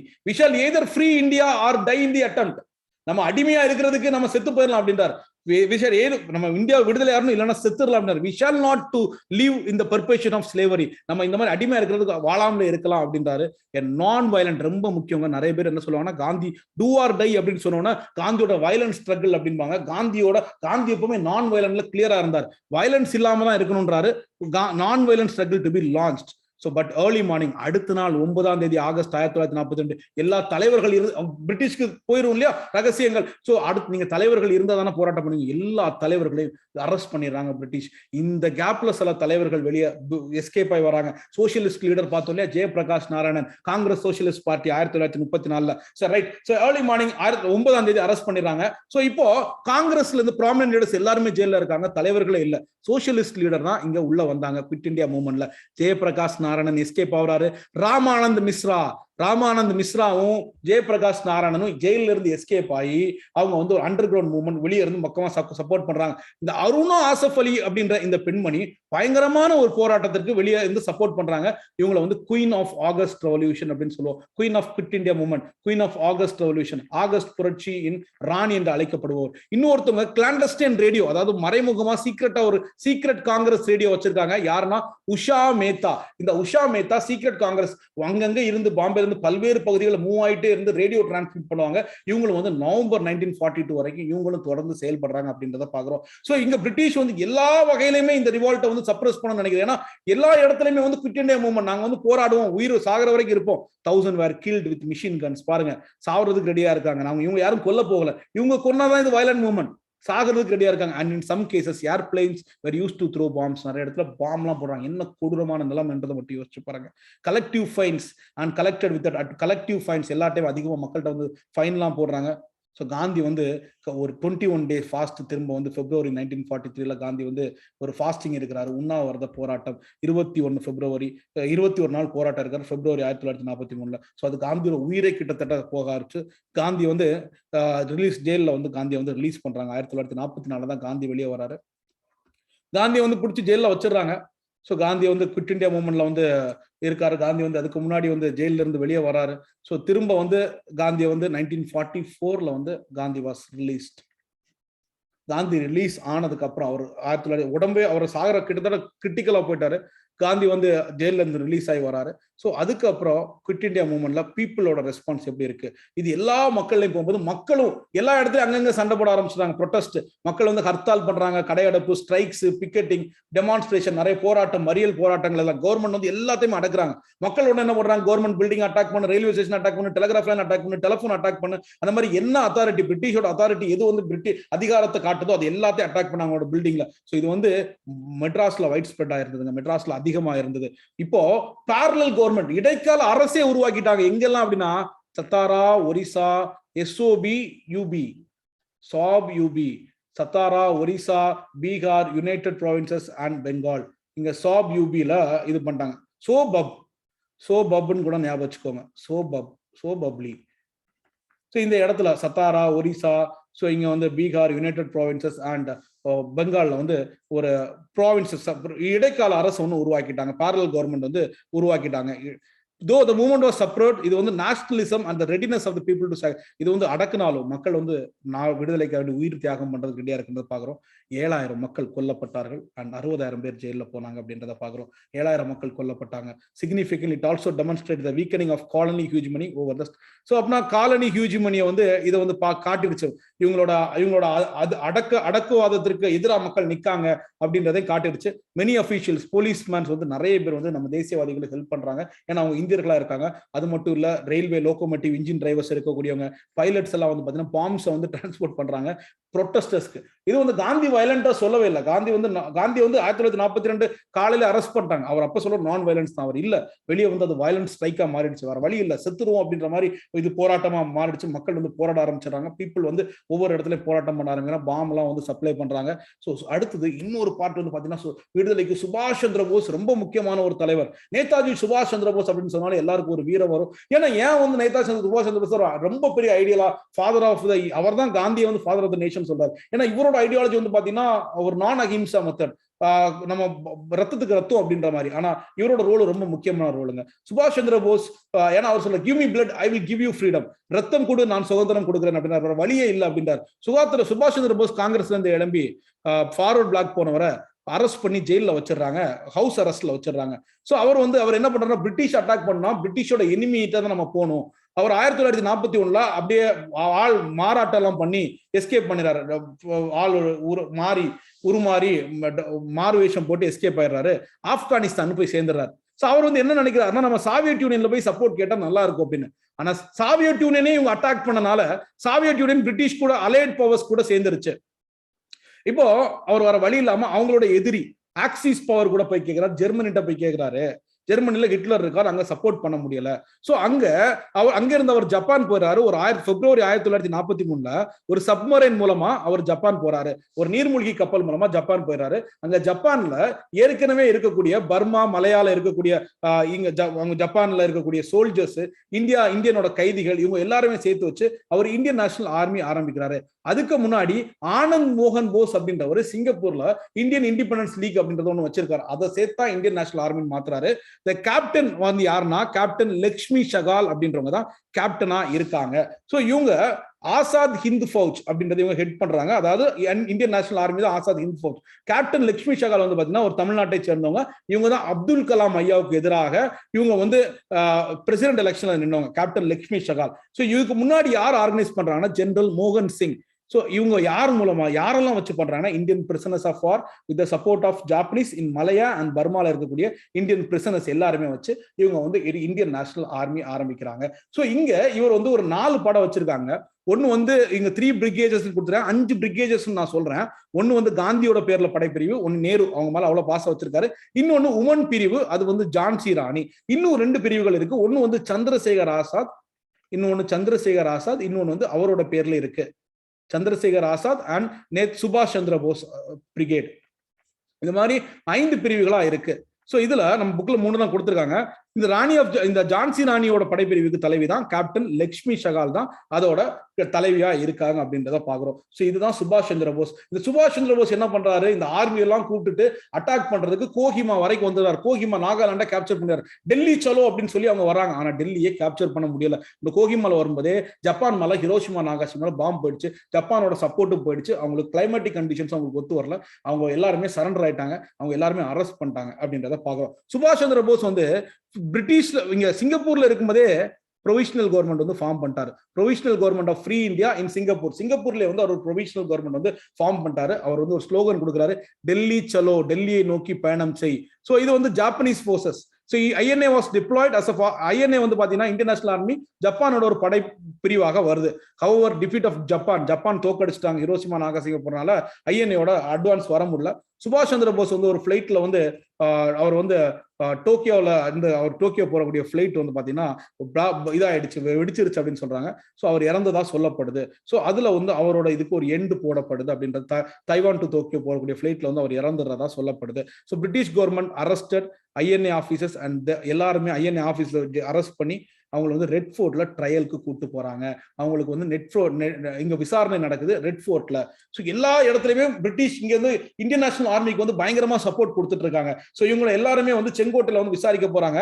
இது வந்து ஒரு நேஷனல் ப்ரொபகண்டா, தேசியவாத ஒரு பரப்புரையா மாறிடுச்சு. இவங்க மக்களுக்கு சப்போர்ட் பண்ணும். இப்ப காங்கிரஸ் வந்து ஒரு டிஃபென்ஸ் கமிட்டி இவங்களுக்கு வேண்டி வாதாடுறதுக்கு ஒரு கமிட்டி வைக்கிறாங்க. யாரு? நேரு ரொம்ப நாள் அவர் நான் கோஆபரேஷன் மூவ்மெண்ட்ல விட்ட கருப்பு கோட்டை திரும்ப எடுத்து போடுறாரு. தேஜ் பகதூர் சாப்ரு, பூலாபாய் தேசாய் அண்ட் ஆசப் அலி, ஒரு 4 பேர் கொண்ட ஒரு கமிட்டி. நேரு, தேஜ் பகதூர் சாப்ரு, பூலா தேசாய், காந்தியோட ஃப்ரெண்டு ஆசப் அலி. ஸோ இவங்க எல்லாரும் சேர்ந்து, அருண் ஆசப் அலி இருக்காங்களோ அவங்க கணவர் ஆசப் அலி, இவங்க 4 பேர் சேர்ந்து ஒரு டிஃபென்ஸ் கமிட்டி வர்றாங்க. ஸோ ஐஎன்ஏ ஆபீசர்ஸ் வந்து அவங்களை கன்விக்ட், இவங்க தண்டனை குற்றம் செஞ்சிருக்கான்னு தெரிஞ்சாலும் வேற வழி இல்லை, மக்கள்கிட்ட இருந்து pressure. So release due to the public பிரஷர்னால இவங்களை வெளியே விடுறாங்க அப்படின்றத பாக்குறோம். INA exploits and subsequent trial, இது வந்து மக்களை வந்து ரொம்ப இன்ஸ்பயர் பண்ணுது. இந்த ஐஎன்ஏ ட்ரையல்லாம் நடந்தது, இந்த விசாரணை. ஸோ இந்த இந்திய தேசிய ராணுவத்தோட விசாரணை மக்களுக்கு ஒரு புத்துணர்ச்சியும் ஒரு புத்துணர்வையும் ஒரு இன்ஸ்பிரேஷனாகவும் இருந்துச்சு அப்படின்றத பாக்குறோம். அடுத்தது டுவர்ட்ஸ் ஃப்ரீடம். இது வரைக்கும் அந்த குவிட் இந்தியா மூவ்மெண்ட், அடுத்தது சுபாஷ் சந்திர போஸ் அண்ட் ஐஎன்ஏ அப்படின்னு பாக்குறோம். Towards freedom, Rin revolt, Royal Indian Navy revolt, Indian sailors in the revolt, 6 hours battle with British troops, grave turn in oral men strike on Bombay. இது வந்து ஹிந்துஸ்தான் ஸ்டாண்டர்ட்ல வந்து news ஒன்று கொடுத்திருக்காங்க. ராயல் இந்தியன் நேவி ரேட்டிங்ஸ், இது வந்து பாத்தீங்கன்னா பிப்ரவரி 1946 வரிசையா வருது. ஸோ இது வந்து பாத்தீங்கன்னா நவம்பர் 1948ல ட்ரையல் நடக்குது. நவம்பர் 1945ல ஐஎன்ஏ ட்ரையல் நடக்குது. இந்த பிப்ரவரி 1946ல வந்து ரின் ரிவால்ட். இதுல வந்து ரேட்டிங்ஸ் அப்படின்னு சொல்லுவாங்க. ஸோ அதுல இருக்கக்கூடிய வீரர்களை ரேட்டிங்ஸ் அப்படின்னு சொல்லுவாங்க. ஸோ இது வந்து 2000 ரேட்டிங்ஸ் இருக்கக்கூடிய இடத்துல போகுது. ஸோ இதுல வந்து ஒரு தத் அப்படின்னு சொல்லி இருக்கக்கூடிய ஒரு பிசி தத் அப்படின்றவர் ஒரு கொடியை நாட்டுறாரு. கொடியை நாட்டி சோ இது வெள்ளையனை வெளியேறு அப்படின்ற வாக்கியமும் அங்க நாட்டுறாங்க. இதை பார்த்த உடனே நிறைய இடத்துல ஸ்ட்ரைக்ஸ் நடக்குது. இந்தியன் ஏர்ஃபோர்ஸ் சிங்கப்பூர் சிக்னல் கார்ப்ஸ்ல சிமிக்கை இதுன்னு சொல்லுவோம், அதை ஏர்ஃபோர்ஸ் இந்தியா வானூர்தி படைகள்லையும் இந்தியன் சிமிக்கை படைகள்லையும், அதாவது சிக்னல் கார்ப்ஸ் ஜபால்பூர்லயும் பயங்கரமா சண்டை நடக்குது. சிக்னல் கார்ப்ஸ்னா அந்த ரயில்வே ட்ராக் எல்லாம் சிக்னல் போடக்கூடியவங்க. ஸோ இந்த பிரிட்டிஷ் அதோட கண்ட்ரோல் வந்து பாத்தீங்கன்னா ஆர்ம்டு போர்சஸ்லயுமே நல்லா பாத்துக்கோங்க. இங்க வந்து மக்கள் பலத்தை வந்து இடக்குறாங்க. அவங்களுக்கு பண பலம் வந்து வேர்ல்டு வார்லயே பணபலம் போயிடுச்சு. ஒரு கவுன்சிலரா இருக்குனாலே ஒரு பணம் தேவை. அடுத்தது மக்கள் பலத்தை ஐஎன்ஏ ட்ரையல்ல மக்கள் வந்து அவங்களுக்கு அகேன்ஸ்டா போறாங்க. மக்கள் பலம் இங்க வந்து படை பலத்தையும் போயிடுறாங்க. ஆர்ம்டு போர்சஸ் இது இல்லைன்னா ஒரு கவுன்சிலர் ஆகணும்னாலே இது தேவை. ஒரு நாட்டை கண்ட்ரோல் வைக்கணும். இது இல்லைன்னா எப்படி பண்ண முடியும்? பிரிட்டிஷ் ஃபோர்ஸ் டு லீவ் அப்படின்றத பாக்குறோம். டெஸ்பைட் ஆஃப் த விக்டரி இந்த வார்ல அவங்க ஜெயிச்சாலும் பிரிட்டிஷ் வந்து கம்ப்ளீட்டா வீக்கன் ஆயிட்டாங்க. பிரிட்டிஷ் வந்து சவுத் ஈஸ்ட் ஏஷியா வந்து ஜப்பானீஸ்ல சரண்டர் பண்ணது வந்து பாத்தீங்கன்னா பிரிட்டிஷ்க்கு ஒரு இம்பீரியல் பிரஸ்டீஜ்க்கு ஒரு மிக ஒரு கஷ்டமான ஒரு கேவலமான ஒரு விஷயமா இருந்துச்சு. அவங்களுக்கு ஒரு அடிவா விழுந்துச்சு அப்படின்றத பாக்குறோம். சவுத் ஈஸ்ட் ஏஷியா ஜாப்பனீஸ் கண்ட்ரோல்ல போயிடுச்சு அப்படின்றத பாக்குறோம். சோ எல்லா பொலிட்டிக்கல் லீடர்ஸையும் ரிலீஸ் பண்ணிட்டாங்க. காங்கிரஸ்ல மேல பேன் இருந்தது எல்லாமே லிஃப்ட் பண்ணிட்டாங்க. இப்போ வந்து வர வழி இல்லை, அவங்க போகணும், பேச்சுவார்த்தை நடத்திட்டு போகணும். அவங்க வீக்கன் ஆயிட்டே இருக்காங்க. இங்க வந்து அவங்களுக்கு பயங்கரமான சப்போர்ட்டும் இல்லை. They have to leave negotiating independence. So இண்டிபெண்டன்ஸை வந்து அவங்க வந்து பேசுறாங்க. சுதந்திரத்துக்கான பேச்சுவார்த்தைகள் நடக்குது. நிறைய பேச்சுவார்த்தைகள் நடந்தது. பார்ட்டிஷன். ஸோ இதுக்கு முன்னாடி வந்து பாத்தீங்கன்னா இவங்க சிஆர் பிளான் அப்படின்னு சொல்லியிருப்பாங்க. ஓட்டு போட்டு எடுக்கணும் அப்படின்னு சொல்லி 1944. அதுக்கப்புறம் காந்தி ஜின்னா மீட்டிங் நடக்கும். அது பெரிய சக்சஸா இருக்காது. அடுத்து காந்தியோட ஃப்ரெண்டு தேசாய் லியாக்கத் மீட்டிங் நடக்கும். ஜின்னாவோட ஃப்ரெண்டு லியாக்கத் அலிகானும் மீட் பண்ணுவாங்க. அதுவும் பெரிய சக்சஸ்ஃபுல்லா இருக்காது. ஸோ இப்போ சிம்லா கான்ஃபரன்ஸ்ல Wavell plan. So 14 June Wavell plan வந்து இதுக்கு முன்னாடியே கொடுத்துருவாங்க. வேவல் பிளான் என்ன சொல்லுவாங்கன்னா எல்லா ஹிந்துஸ்க்கும் முஸ்லிம்ஸ்க்கும் ஈக்குவல் சீட்ஸ். அதாவது வைஸ்ராய் நானும் கமாண்டர் இன் சீஃப் நாங்க 2 பேரும் மட்டும் பிரிட்டிஷ்காரங்களா இருக்கோம். மீதி எல்லாரும் இந்தியனா இருந்துவாங்க. அவங்க கண்ட்ரோல் வைக்கிறதுக்கு வேண்டிய பாக்குறாங்க. So equal seeds for Hindus and Muslims சொன்னதா காந்தி வந்து இது பண்றாரு. காங்கிரஸ் வந்து ஹிந்து கட்சி கிடையாது, இங்கேயும் இஸ்லாமியர்கள் இருக்காங்க அப்படின்றத காந்தி சொல்றாரு. சோ என்ன சொல்றாங்கன்னா Wavell plan was announced on 14 June 1945. 14 June 1945 Wavell plan நடக்குது. சிம்லா கான்ஃபரன்ஸ் வந்து 25 ஜூன்ல நடக்குது.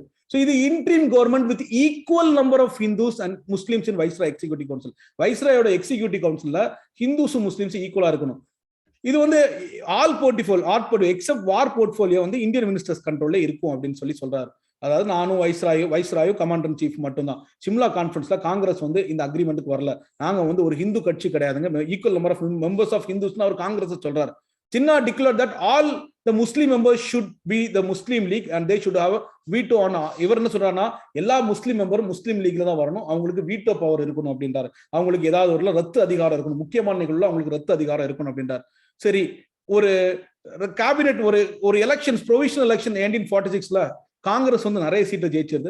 முஸ்லீம் லீகும் சீட்டு ஜெயிச்சது. ஸோ அவங்க ஜெயிச்சது வந்து பாத்தீங்கன்னா அவங்க அந்த முஸ்லீம்களுக்கான தனி தொகுதி கேட்கறதுக்கான ஒரு கிளைமை வந்து அவங்களுக்கு இன்னும் வலியுறுத்துறதுக்கு ஒரு சாதகமா இருந்துச்சு அப்படின்றத பாக்குறோம். இந்த எலெக்ஷன் நடக்கிறதுக்கு முக்கியமான காரணம் கேபினெட் மிஷன், அமைச்சரவை தூதுக்குழு உள்ள வராங்க. கேபினெட் மிஷன் இங்க பாத்தீங்கன்னா ஏவி அலெக்சாண்டர், பேட்ரிக் லாரன்ஸ் இவரோட தலைமையில தான் வருது. பேட்ரிக் லாரன்ஸ் இவர் வந்து பாத்தீங்கன்னா நம்ம வேவல் வந்து நம்மளோட வைஸ்ராயா இருக்காரு. இவர் வந்து பாத்தீங்கன்னா கிரிப்ஸ், ஏற்கனவே வந்து கிரிப்ஸ் காந்தி கூட சிரிச்சுட்டு ஒரு போஸ்ட்ல பார்த்திருப்பீங்க. இவங்க எல்லாருமே வராங்க. இதோட தலைவர் வந்து பேட்ரிக் லாரன்ஸ் தலைமையில அமைச்சரவை தூதுக்குழு 1946ல வருது. 2 நாடு இவர் ஜின்னா வந்து 2 நாடு தேடிலாம் கேட்டாரு 1940ல. 2 நாடுலாம் தர முடியாதுங்க, ஒரே நாடு அப்படின்றாரு. லேபர் பார்ட்டி வந்து வருதுங்க, தொழிலாளர் கட்சி வருது. ஒரு சரியான ஒரு விக்டரி இது பண்றாங்க. கிளெமெண்ட் அட்லி வந்து பிரைம் மினிஸ்டரா இருக்காரு. கிளெமெண்ட் அட்லி வந்து பாத்தீங்கன்னா பவரை வந்து சீக்கிரமா டிரான்ஸ்பர் பண்ணணும்னு நினைக்கிறாரு. பேட்ரிக் லாரன்ஸ் தலைமையில ஒரு குழு வருது. Stafford Cripps and AV Alexander வராங்க.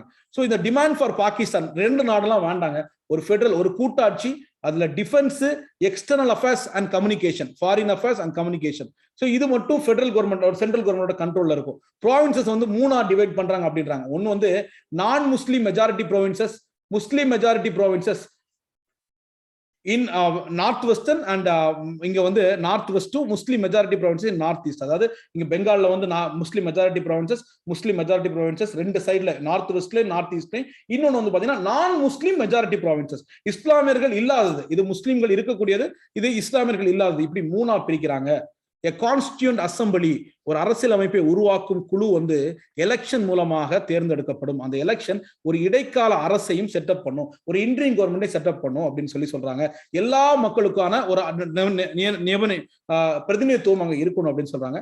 காங்கிரஸும் அக்செப்ட் பண்ணிட்டாங்க, முஸ்லீம் லீக் அக்செப்ட் பண்ணிட்டாங்க. இவங்க என்ன பண்ணிட்டாங்கன்னா ரெண்டு பேரும் அவங்களுக்கு சாதகமா இன்டர்வர்ட் பண்ணிட்டாங்க. காங்கிரஸ் என்ன நினைச்சாங்கன்னா இது வந்து டெம்பரரி ப்ரொவின்ஷன், முஸ்லீம் லீக் என்ன நினைக்கிறாங்க இது கடைசி வரைக்கும் இது நமக்கு பெர்மனண்டாவே இருக்கும் அப்படின்னு நினைக்கிறாங்க. ரெண்டு பேரும் அக்செப்ட் பண்ணிட்டாங்க கேபினெட் மிஷனை. போத் இன்டர்பிரட்டட் டிஃபரெண்ட்லி, ரெண்டு பேரும் அவங்க சாதகமா இன்டர்பிரட் பண்றாங்க. Congress wanted the division of provinces to be temporary, Congress வந்து டெம்பரரியா இருக்கணும், இது வந்து டெம்பரரியா இருக்கணும். முஸ்லீம் லீக் வந்து பாத்தீங்கன்னா இது பெர்மனன்ட் அரேஞ்ச்மெண்டா இருக்கணும். அதாவது டிவிஷன் ஆஃப் ப்ராவின்சஸ் வந்து பாத்தீங்கன்னா ஒன்னு நான் முஸ்லீம் ப்ராவின்சஸ், இன் முஸ்லீம் ப்ராவின்சஸ் நார்த் வெஸ்ட், இன் முஸ்லீம் ப்ராவின்சஸ் நார்த் ஈஸ்ட் அப்படின்னு சொல்லி மூணா பிரிச்சிருக்காங்க. இது காங்கிரஸ் வந்து டெம்பரரியாவும் முஸ்லீம் லீக் வந்து பெர்மனண்டாவும் கேக்குது. டைரக்ட் ஆக்ஷன் டே ரொம்ப மோசமான நாளுங்க.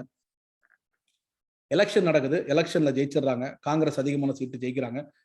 Difference between Congress and Muslim League. So when a former ஏன்னா காங்கிரஸ் வந்து என்ன பண்றாங்கன்னா இவங்களும் முஸ்லீம்ஸ் வந்து உள்ள லாமினேட் பண்றாங்க. நாங்க வந்து எல்லா கட்சியும் சேர்ந்ததுதான், இதனால வந்து முஸ்லீம் லீக் சம காண்டாவது சண்டை போட ஆரம்பிக்கிறாங்க. So League argued that it was நாங்க தான் முஸ்லீம்களுக்கு ஃபுல்லான ரெப்ரசன்டேட்டிவ் அப்படின்றாங்க. முஸ்லீம் அண்ட் வித்ட்ராய்ட் அப்ரூவல், நாங்க வந்து இது பண்ணல அப்படின்றாங்க. ஜின்னா வந்து டைரக்ட் ஆக்ஷன் டே, நேரடி தீர்ப்பு நாள் அப்படின்னு சொல்றாரு. ரொம்ப கொடூரமான நாளா இருக்குது. ஹர்த்தால் அண்ட் ஸ்ட்ரைக் நடக்குது. அது வந்து பாத்தீங்கன்னா ஹிந்து முஸ்லீம் கான்ஃபிளிக்டா மாறுது. 16 ஆகஸ்ட் 1946 டைரக்ட் ஆக்ஷன் டே ரொம்ப முக்கியமான நாளுங்க. Hartals and demonstration took place which soon turned into a Hindu Muslim conflict. Hindu Muslim கான்ஃபிளிக்டா அது மாறுது அப்படின்றத பாக்குறோம். நவக்காளி அப்படின்ற டிஸ்ட்ரிக்ட், பெங்கால்ல வந்து நவக்காளி அப்படின்ற டிஸ்ட்ரிக்ட் வந்து ஒஸ்டனா அஃபெக்ட் பண்ணப்பட்டது அப்படின்றத பாக்குறோம். பெங்காலத்துல நவக்காளி காந்தி எல்லாம் போய் பாக்குறாரு, ரொம்ப மோசமான ஒரு வகையில வந்து இங்க அட்டாக் பண்ணப்படுது. ஸோ இப்போ காந்தி வந்து டூர் பண்றாரு பேர் ஃபுட்டிங்கா. கம்யூனல் வயலன்ஸ் வந்து அவர் வந்து பீஸ் அண்ட் நான் வயலன்ஸ், எல்லாருமே வந்து அமைதியா வாங்க நம்ம நான் வயலன்ஸ்ல போகணும் அப்படின்னு சொல்லி காந்தி வந்து சொல்றாரு. ரைட்டா,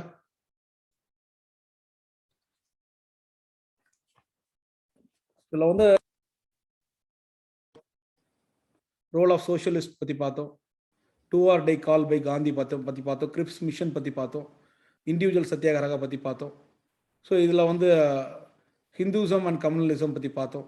1939 இந்த வார்க்கு அடுத்தது இதுல வந்து ஒரு சின்ன கண்டென்ட் ஒன்று இருந்துச்சு. அதாவது நான் வந்து சொன்னதான் ஒன்றும் இல்லை, 1939 வந்து இதை பண்ணுவாங்க, ரெசினேஷன் ஆஃப் மினிஸ்டர். அதில் வந்து விச் லெட் டு அவங்க வந்து இவங்க வந்து ரிசைன் பண்ணுவாங்க. இவங்க ரிசைன் பண்ணுறதுனால அடுத்தது நம்மளுக்கு அவங்க வந்து புதுசாக 1940 எல்லா மினிஸ்டர்ஸுமே ரிசைன் பண்ணுவாங்க. இதை நான் ஆல்ரெடி உங்களுக்கு சொல்லியிருந்தேன், இருந்தாலும் இந்த இடத்துல ஒரு சின்ன ஸ்லைடு ஒன்று மிஸ் ஆயிருக்கு, ஒரு சின்ன பேரா.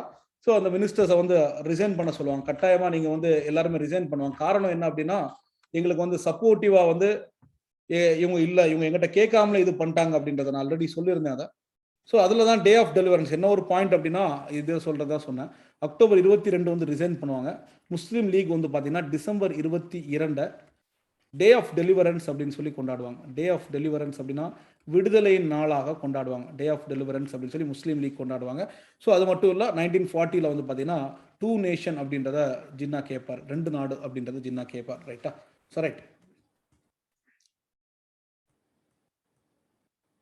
Cabinet mission direct action day பார்த்தோம் நம்ம. டைரக்ட் ஆக்ஷன் டே நவக்காலியில் வந்து ரொம்ப இதா மோசமா இருக்கு. காந்தி வந்து எல்லா இடத்துக்கும் நடந்தே போறாரு அப்படின்றத பாக்குறோம். Mountbatten plan, interim government வந்து பாத்தீங்கன்னா செப்டம்பர்லேயே ஃபார்ம் ஆச்சு. ஆனா முஸ்லீம் லீக் வரல, காங்கிரஸ்ல இருந்து முஸ்லீம்ஸை நாமினேட் பண்ணிட்டாங்க. ஸோ அடுத்தது ஒரு பேச்சுவார்த்தை அதுக்கப்புறம் நாங்கள் மட்டும்தான் நாமினேட் பண்ணுவோம்னு சொல்லிட்டு இவங்க ஜாயின் பண்ணுறாங்க. வெறும் முஸ்லீம்ஸ் வந்து முஸ்லீம் லீக்லேருந்து மட்டும்தான் வர்றாங்க. ஸோ அக்டோபரில் ஜாயின் பண்ணுறாங்க. லியாக்கத் அலி கான் ஜின்னாவோட ஃப்ரெண்டு. ஜின்னா வந்து உள்ளே வரவே இல்லை. இதில் நேரு தான் இன்டீம் கவர்மெண்டோட பிரசிடென்டாக வைஸ் பிரசிடென்டாக இருக்காரு. ஸோ ஃபினான்ஸ் மினிஸ்டரை வந்து லியாக்கத் அலி கானை மாற்றுறாரு. 1947 கிளெமெண்ட் அட்லி வந்து பார்த்தீங்கன்னா ஜூன் கடைசி 1948 இந்தியாவுக்கு விடுதலை கிடைச்சிடும் அப்படின்றாரு. மவுண்ட் பாட்ராய் வந்து மவுண்ட் பேட்டன் இந்தியாவுக்கு வைஸ்ராய் கொடுறாரு. உன்னோட வேலை வந்து டிரான்ஸ்ஃபர் ஆஃப் பவர். இப்போ மவுண்ட் பேட்டன் பிளான்ல ஜூன் 3 முதல்ல ஜூன் 3, அதுக்கப்புறம் வந்து பார்த்தீங்கன்னா அவர் வந்து ஜூலை 18 3-18 ரைட்டா? ஸோ இது எல்லாமே 3,369 வரக்கூடியது. 3 June 1947 Mountbatten plan was announced. அது என்ன சொல்றாங்கன்னா, dominion status India, Pakistan dominion status வருது. ஸோ பிரின்ஸ்லி ஸ்டேட் இந்தியாவோ பாகிஸ்தானுக்கோ ஜாயின் பண்ணிக்கலாம். ஒரு பவுண்டரி கமிஷன் ஒன்று உருவாக்குறோம். அது ராட்க்ளிஃப் பிரவுன் தலைமையில் வரும். ஸோ அது வந்து நாம டிரான்ஸ்ஃபர் பண்ணதுக்கப்புறம் அந்த என்னென்ன பவுண்டரின்றது அனௌன்ஸ் பண்ணும் அப்படின்றார். பஞ்சாப் அண்ட் பெங்கால் லெஜிஸ்லேட்டிவ் அசம்பிளியில் அவங்க வந்து ஓட் பண்ணும், அவங்க வந்து பார்ட்டிஷன் பண்ணணுமா அப்படின்றத ஓட் பண்ணணும் அப்படின்னு சொல்லி மவுண்ட் பேட்டன் பிளான் சொல்றாரு. ஸோ இங்கே வந்து Mountbatten plan was given effect by the enactment of independence act வந்து பார்த்தீங்கன்னா 18 ஜூலை எனாக்ட் பண்ணுறாங்க. Indian independence act 18 July British parliament. The act abolish the sovereign of British parliament over India. India வந்து sovereign கண்ட்ரியாக மாறிச்சு, India and Pakistan. And 15 August 1947 India won independence. And 1948 January 30 Gandhi was executed by Godse அப்படின்றதையும் பார்க்குறோம். So இதோட நம்ம இந்த லெசனை முடிச்சுக்கிட்டோம் நண்பர்களே. பார்த்தீங்கன்னா கம்ப்ளீட்டாக நான் உங்களுக்கு 8th லெசன் கவர் பண்ணியிருக்கேன், 7th லெசனும் கவர் பண்ணியிருக்கேன்.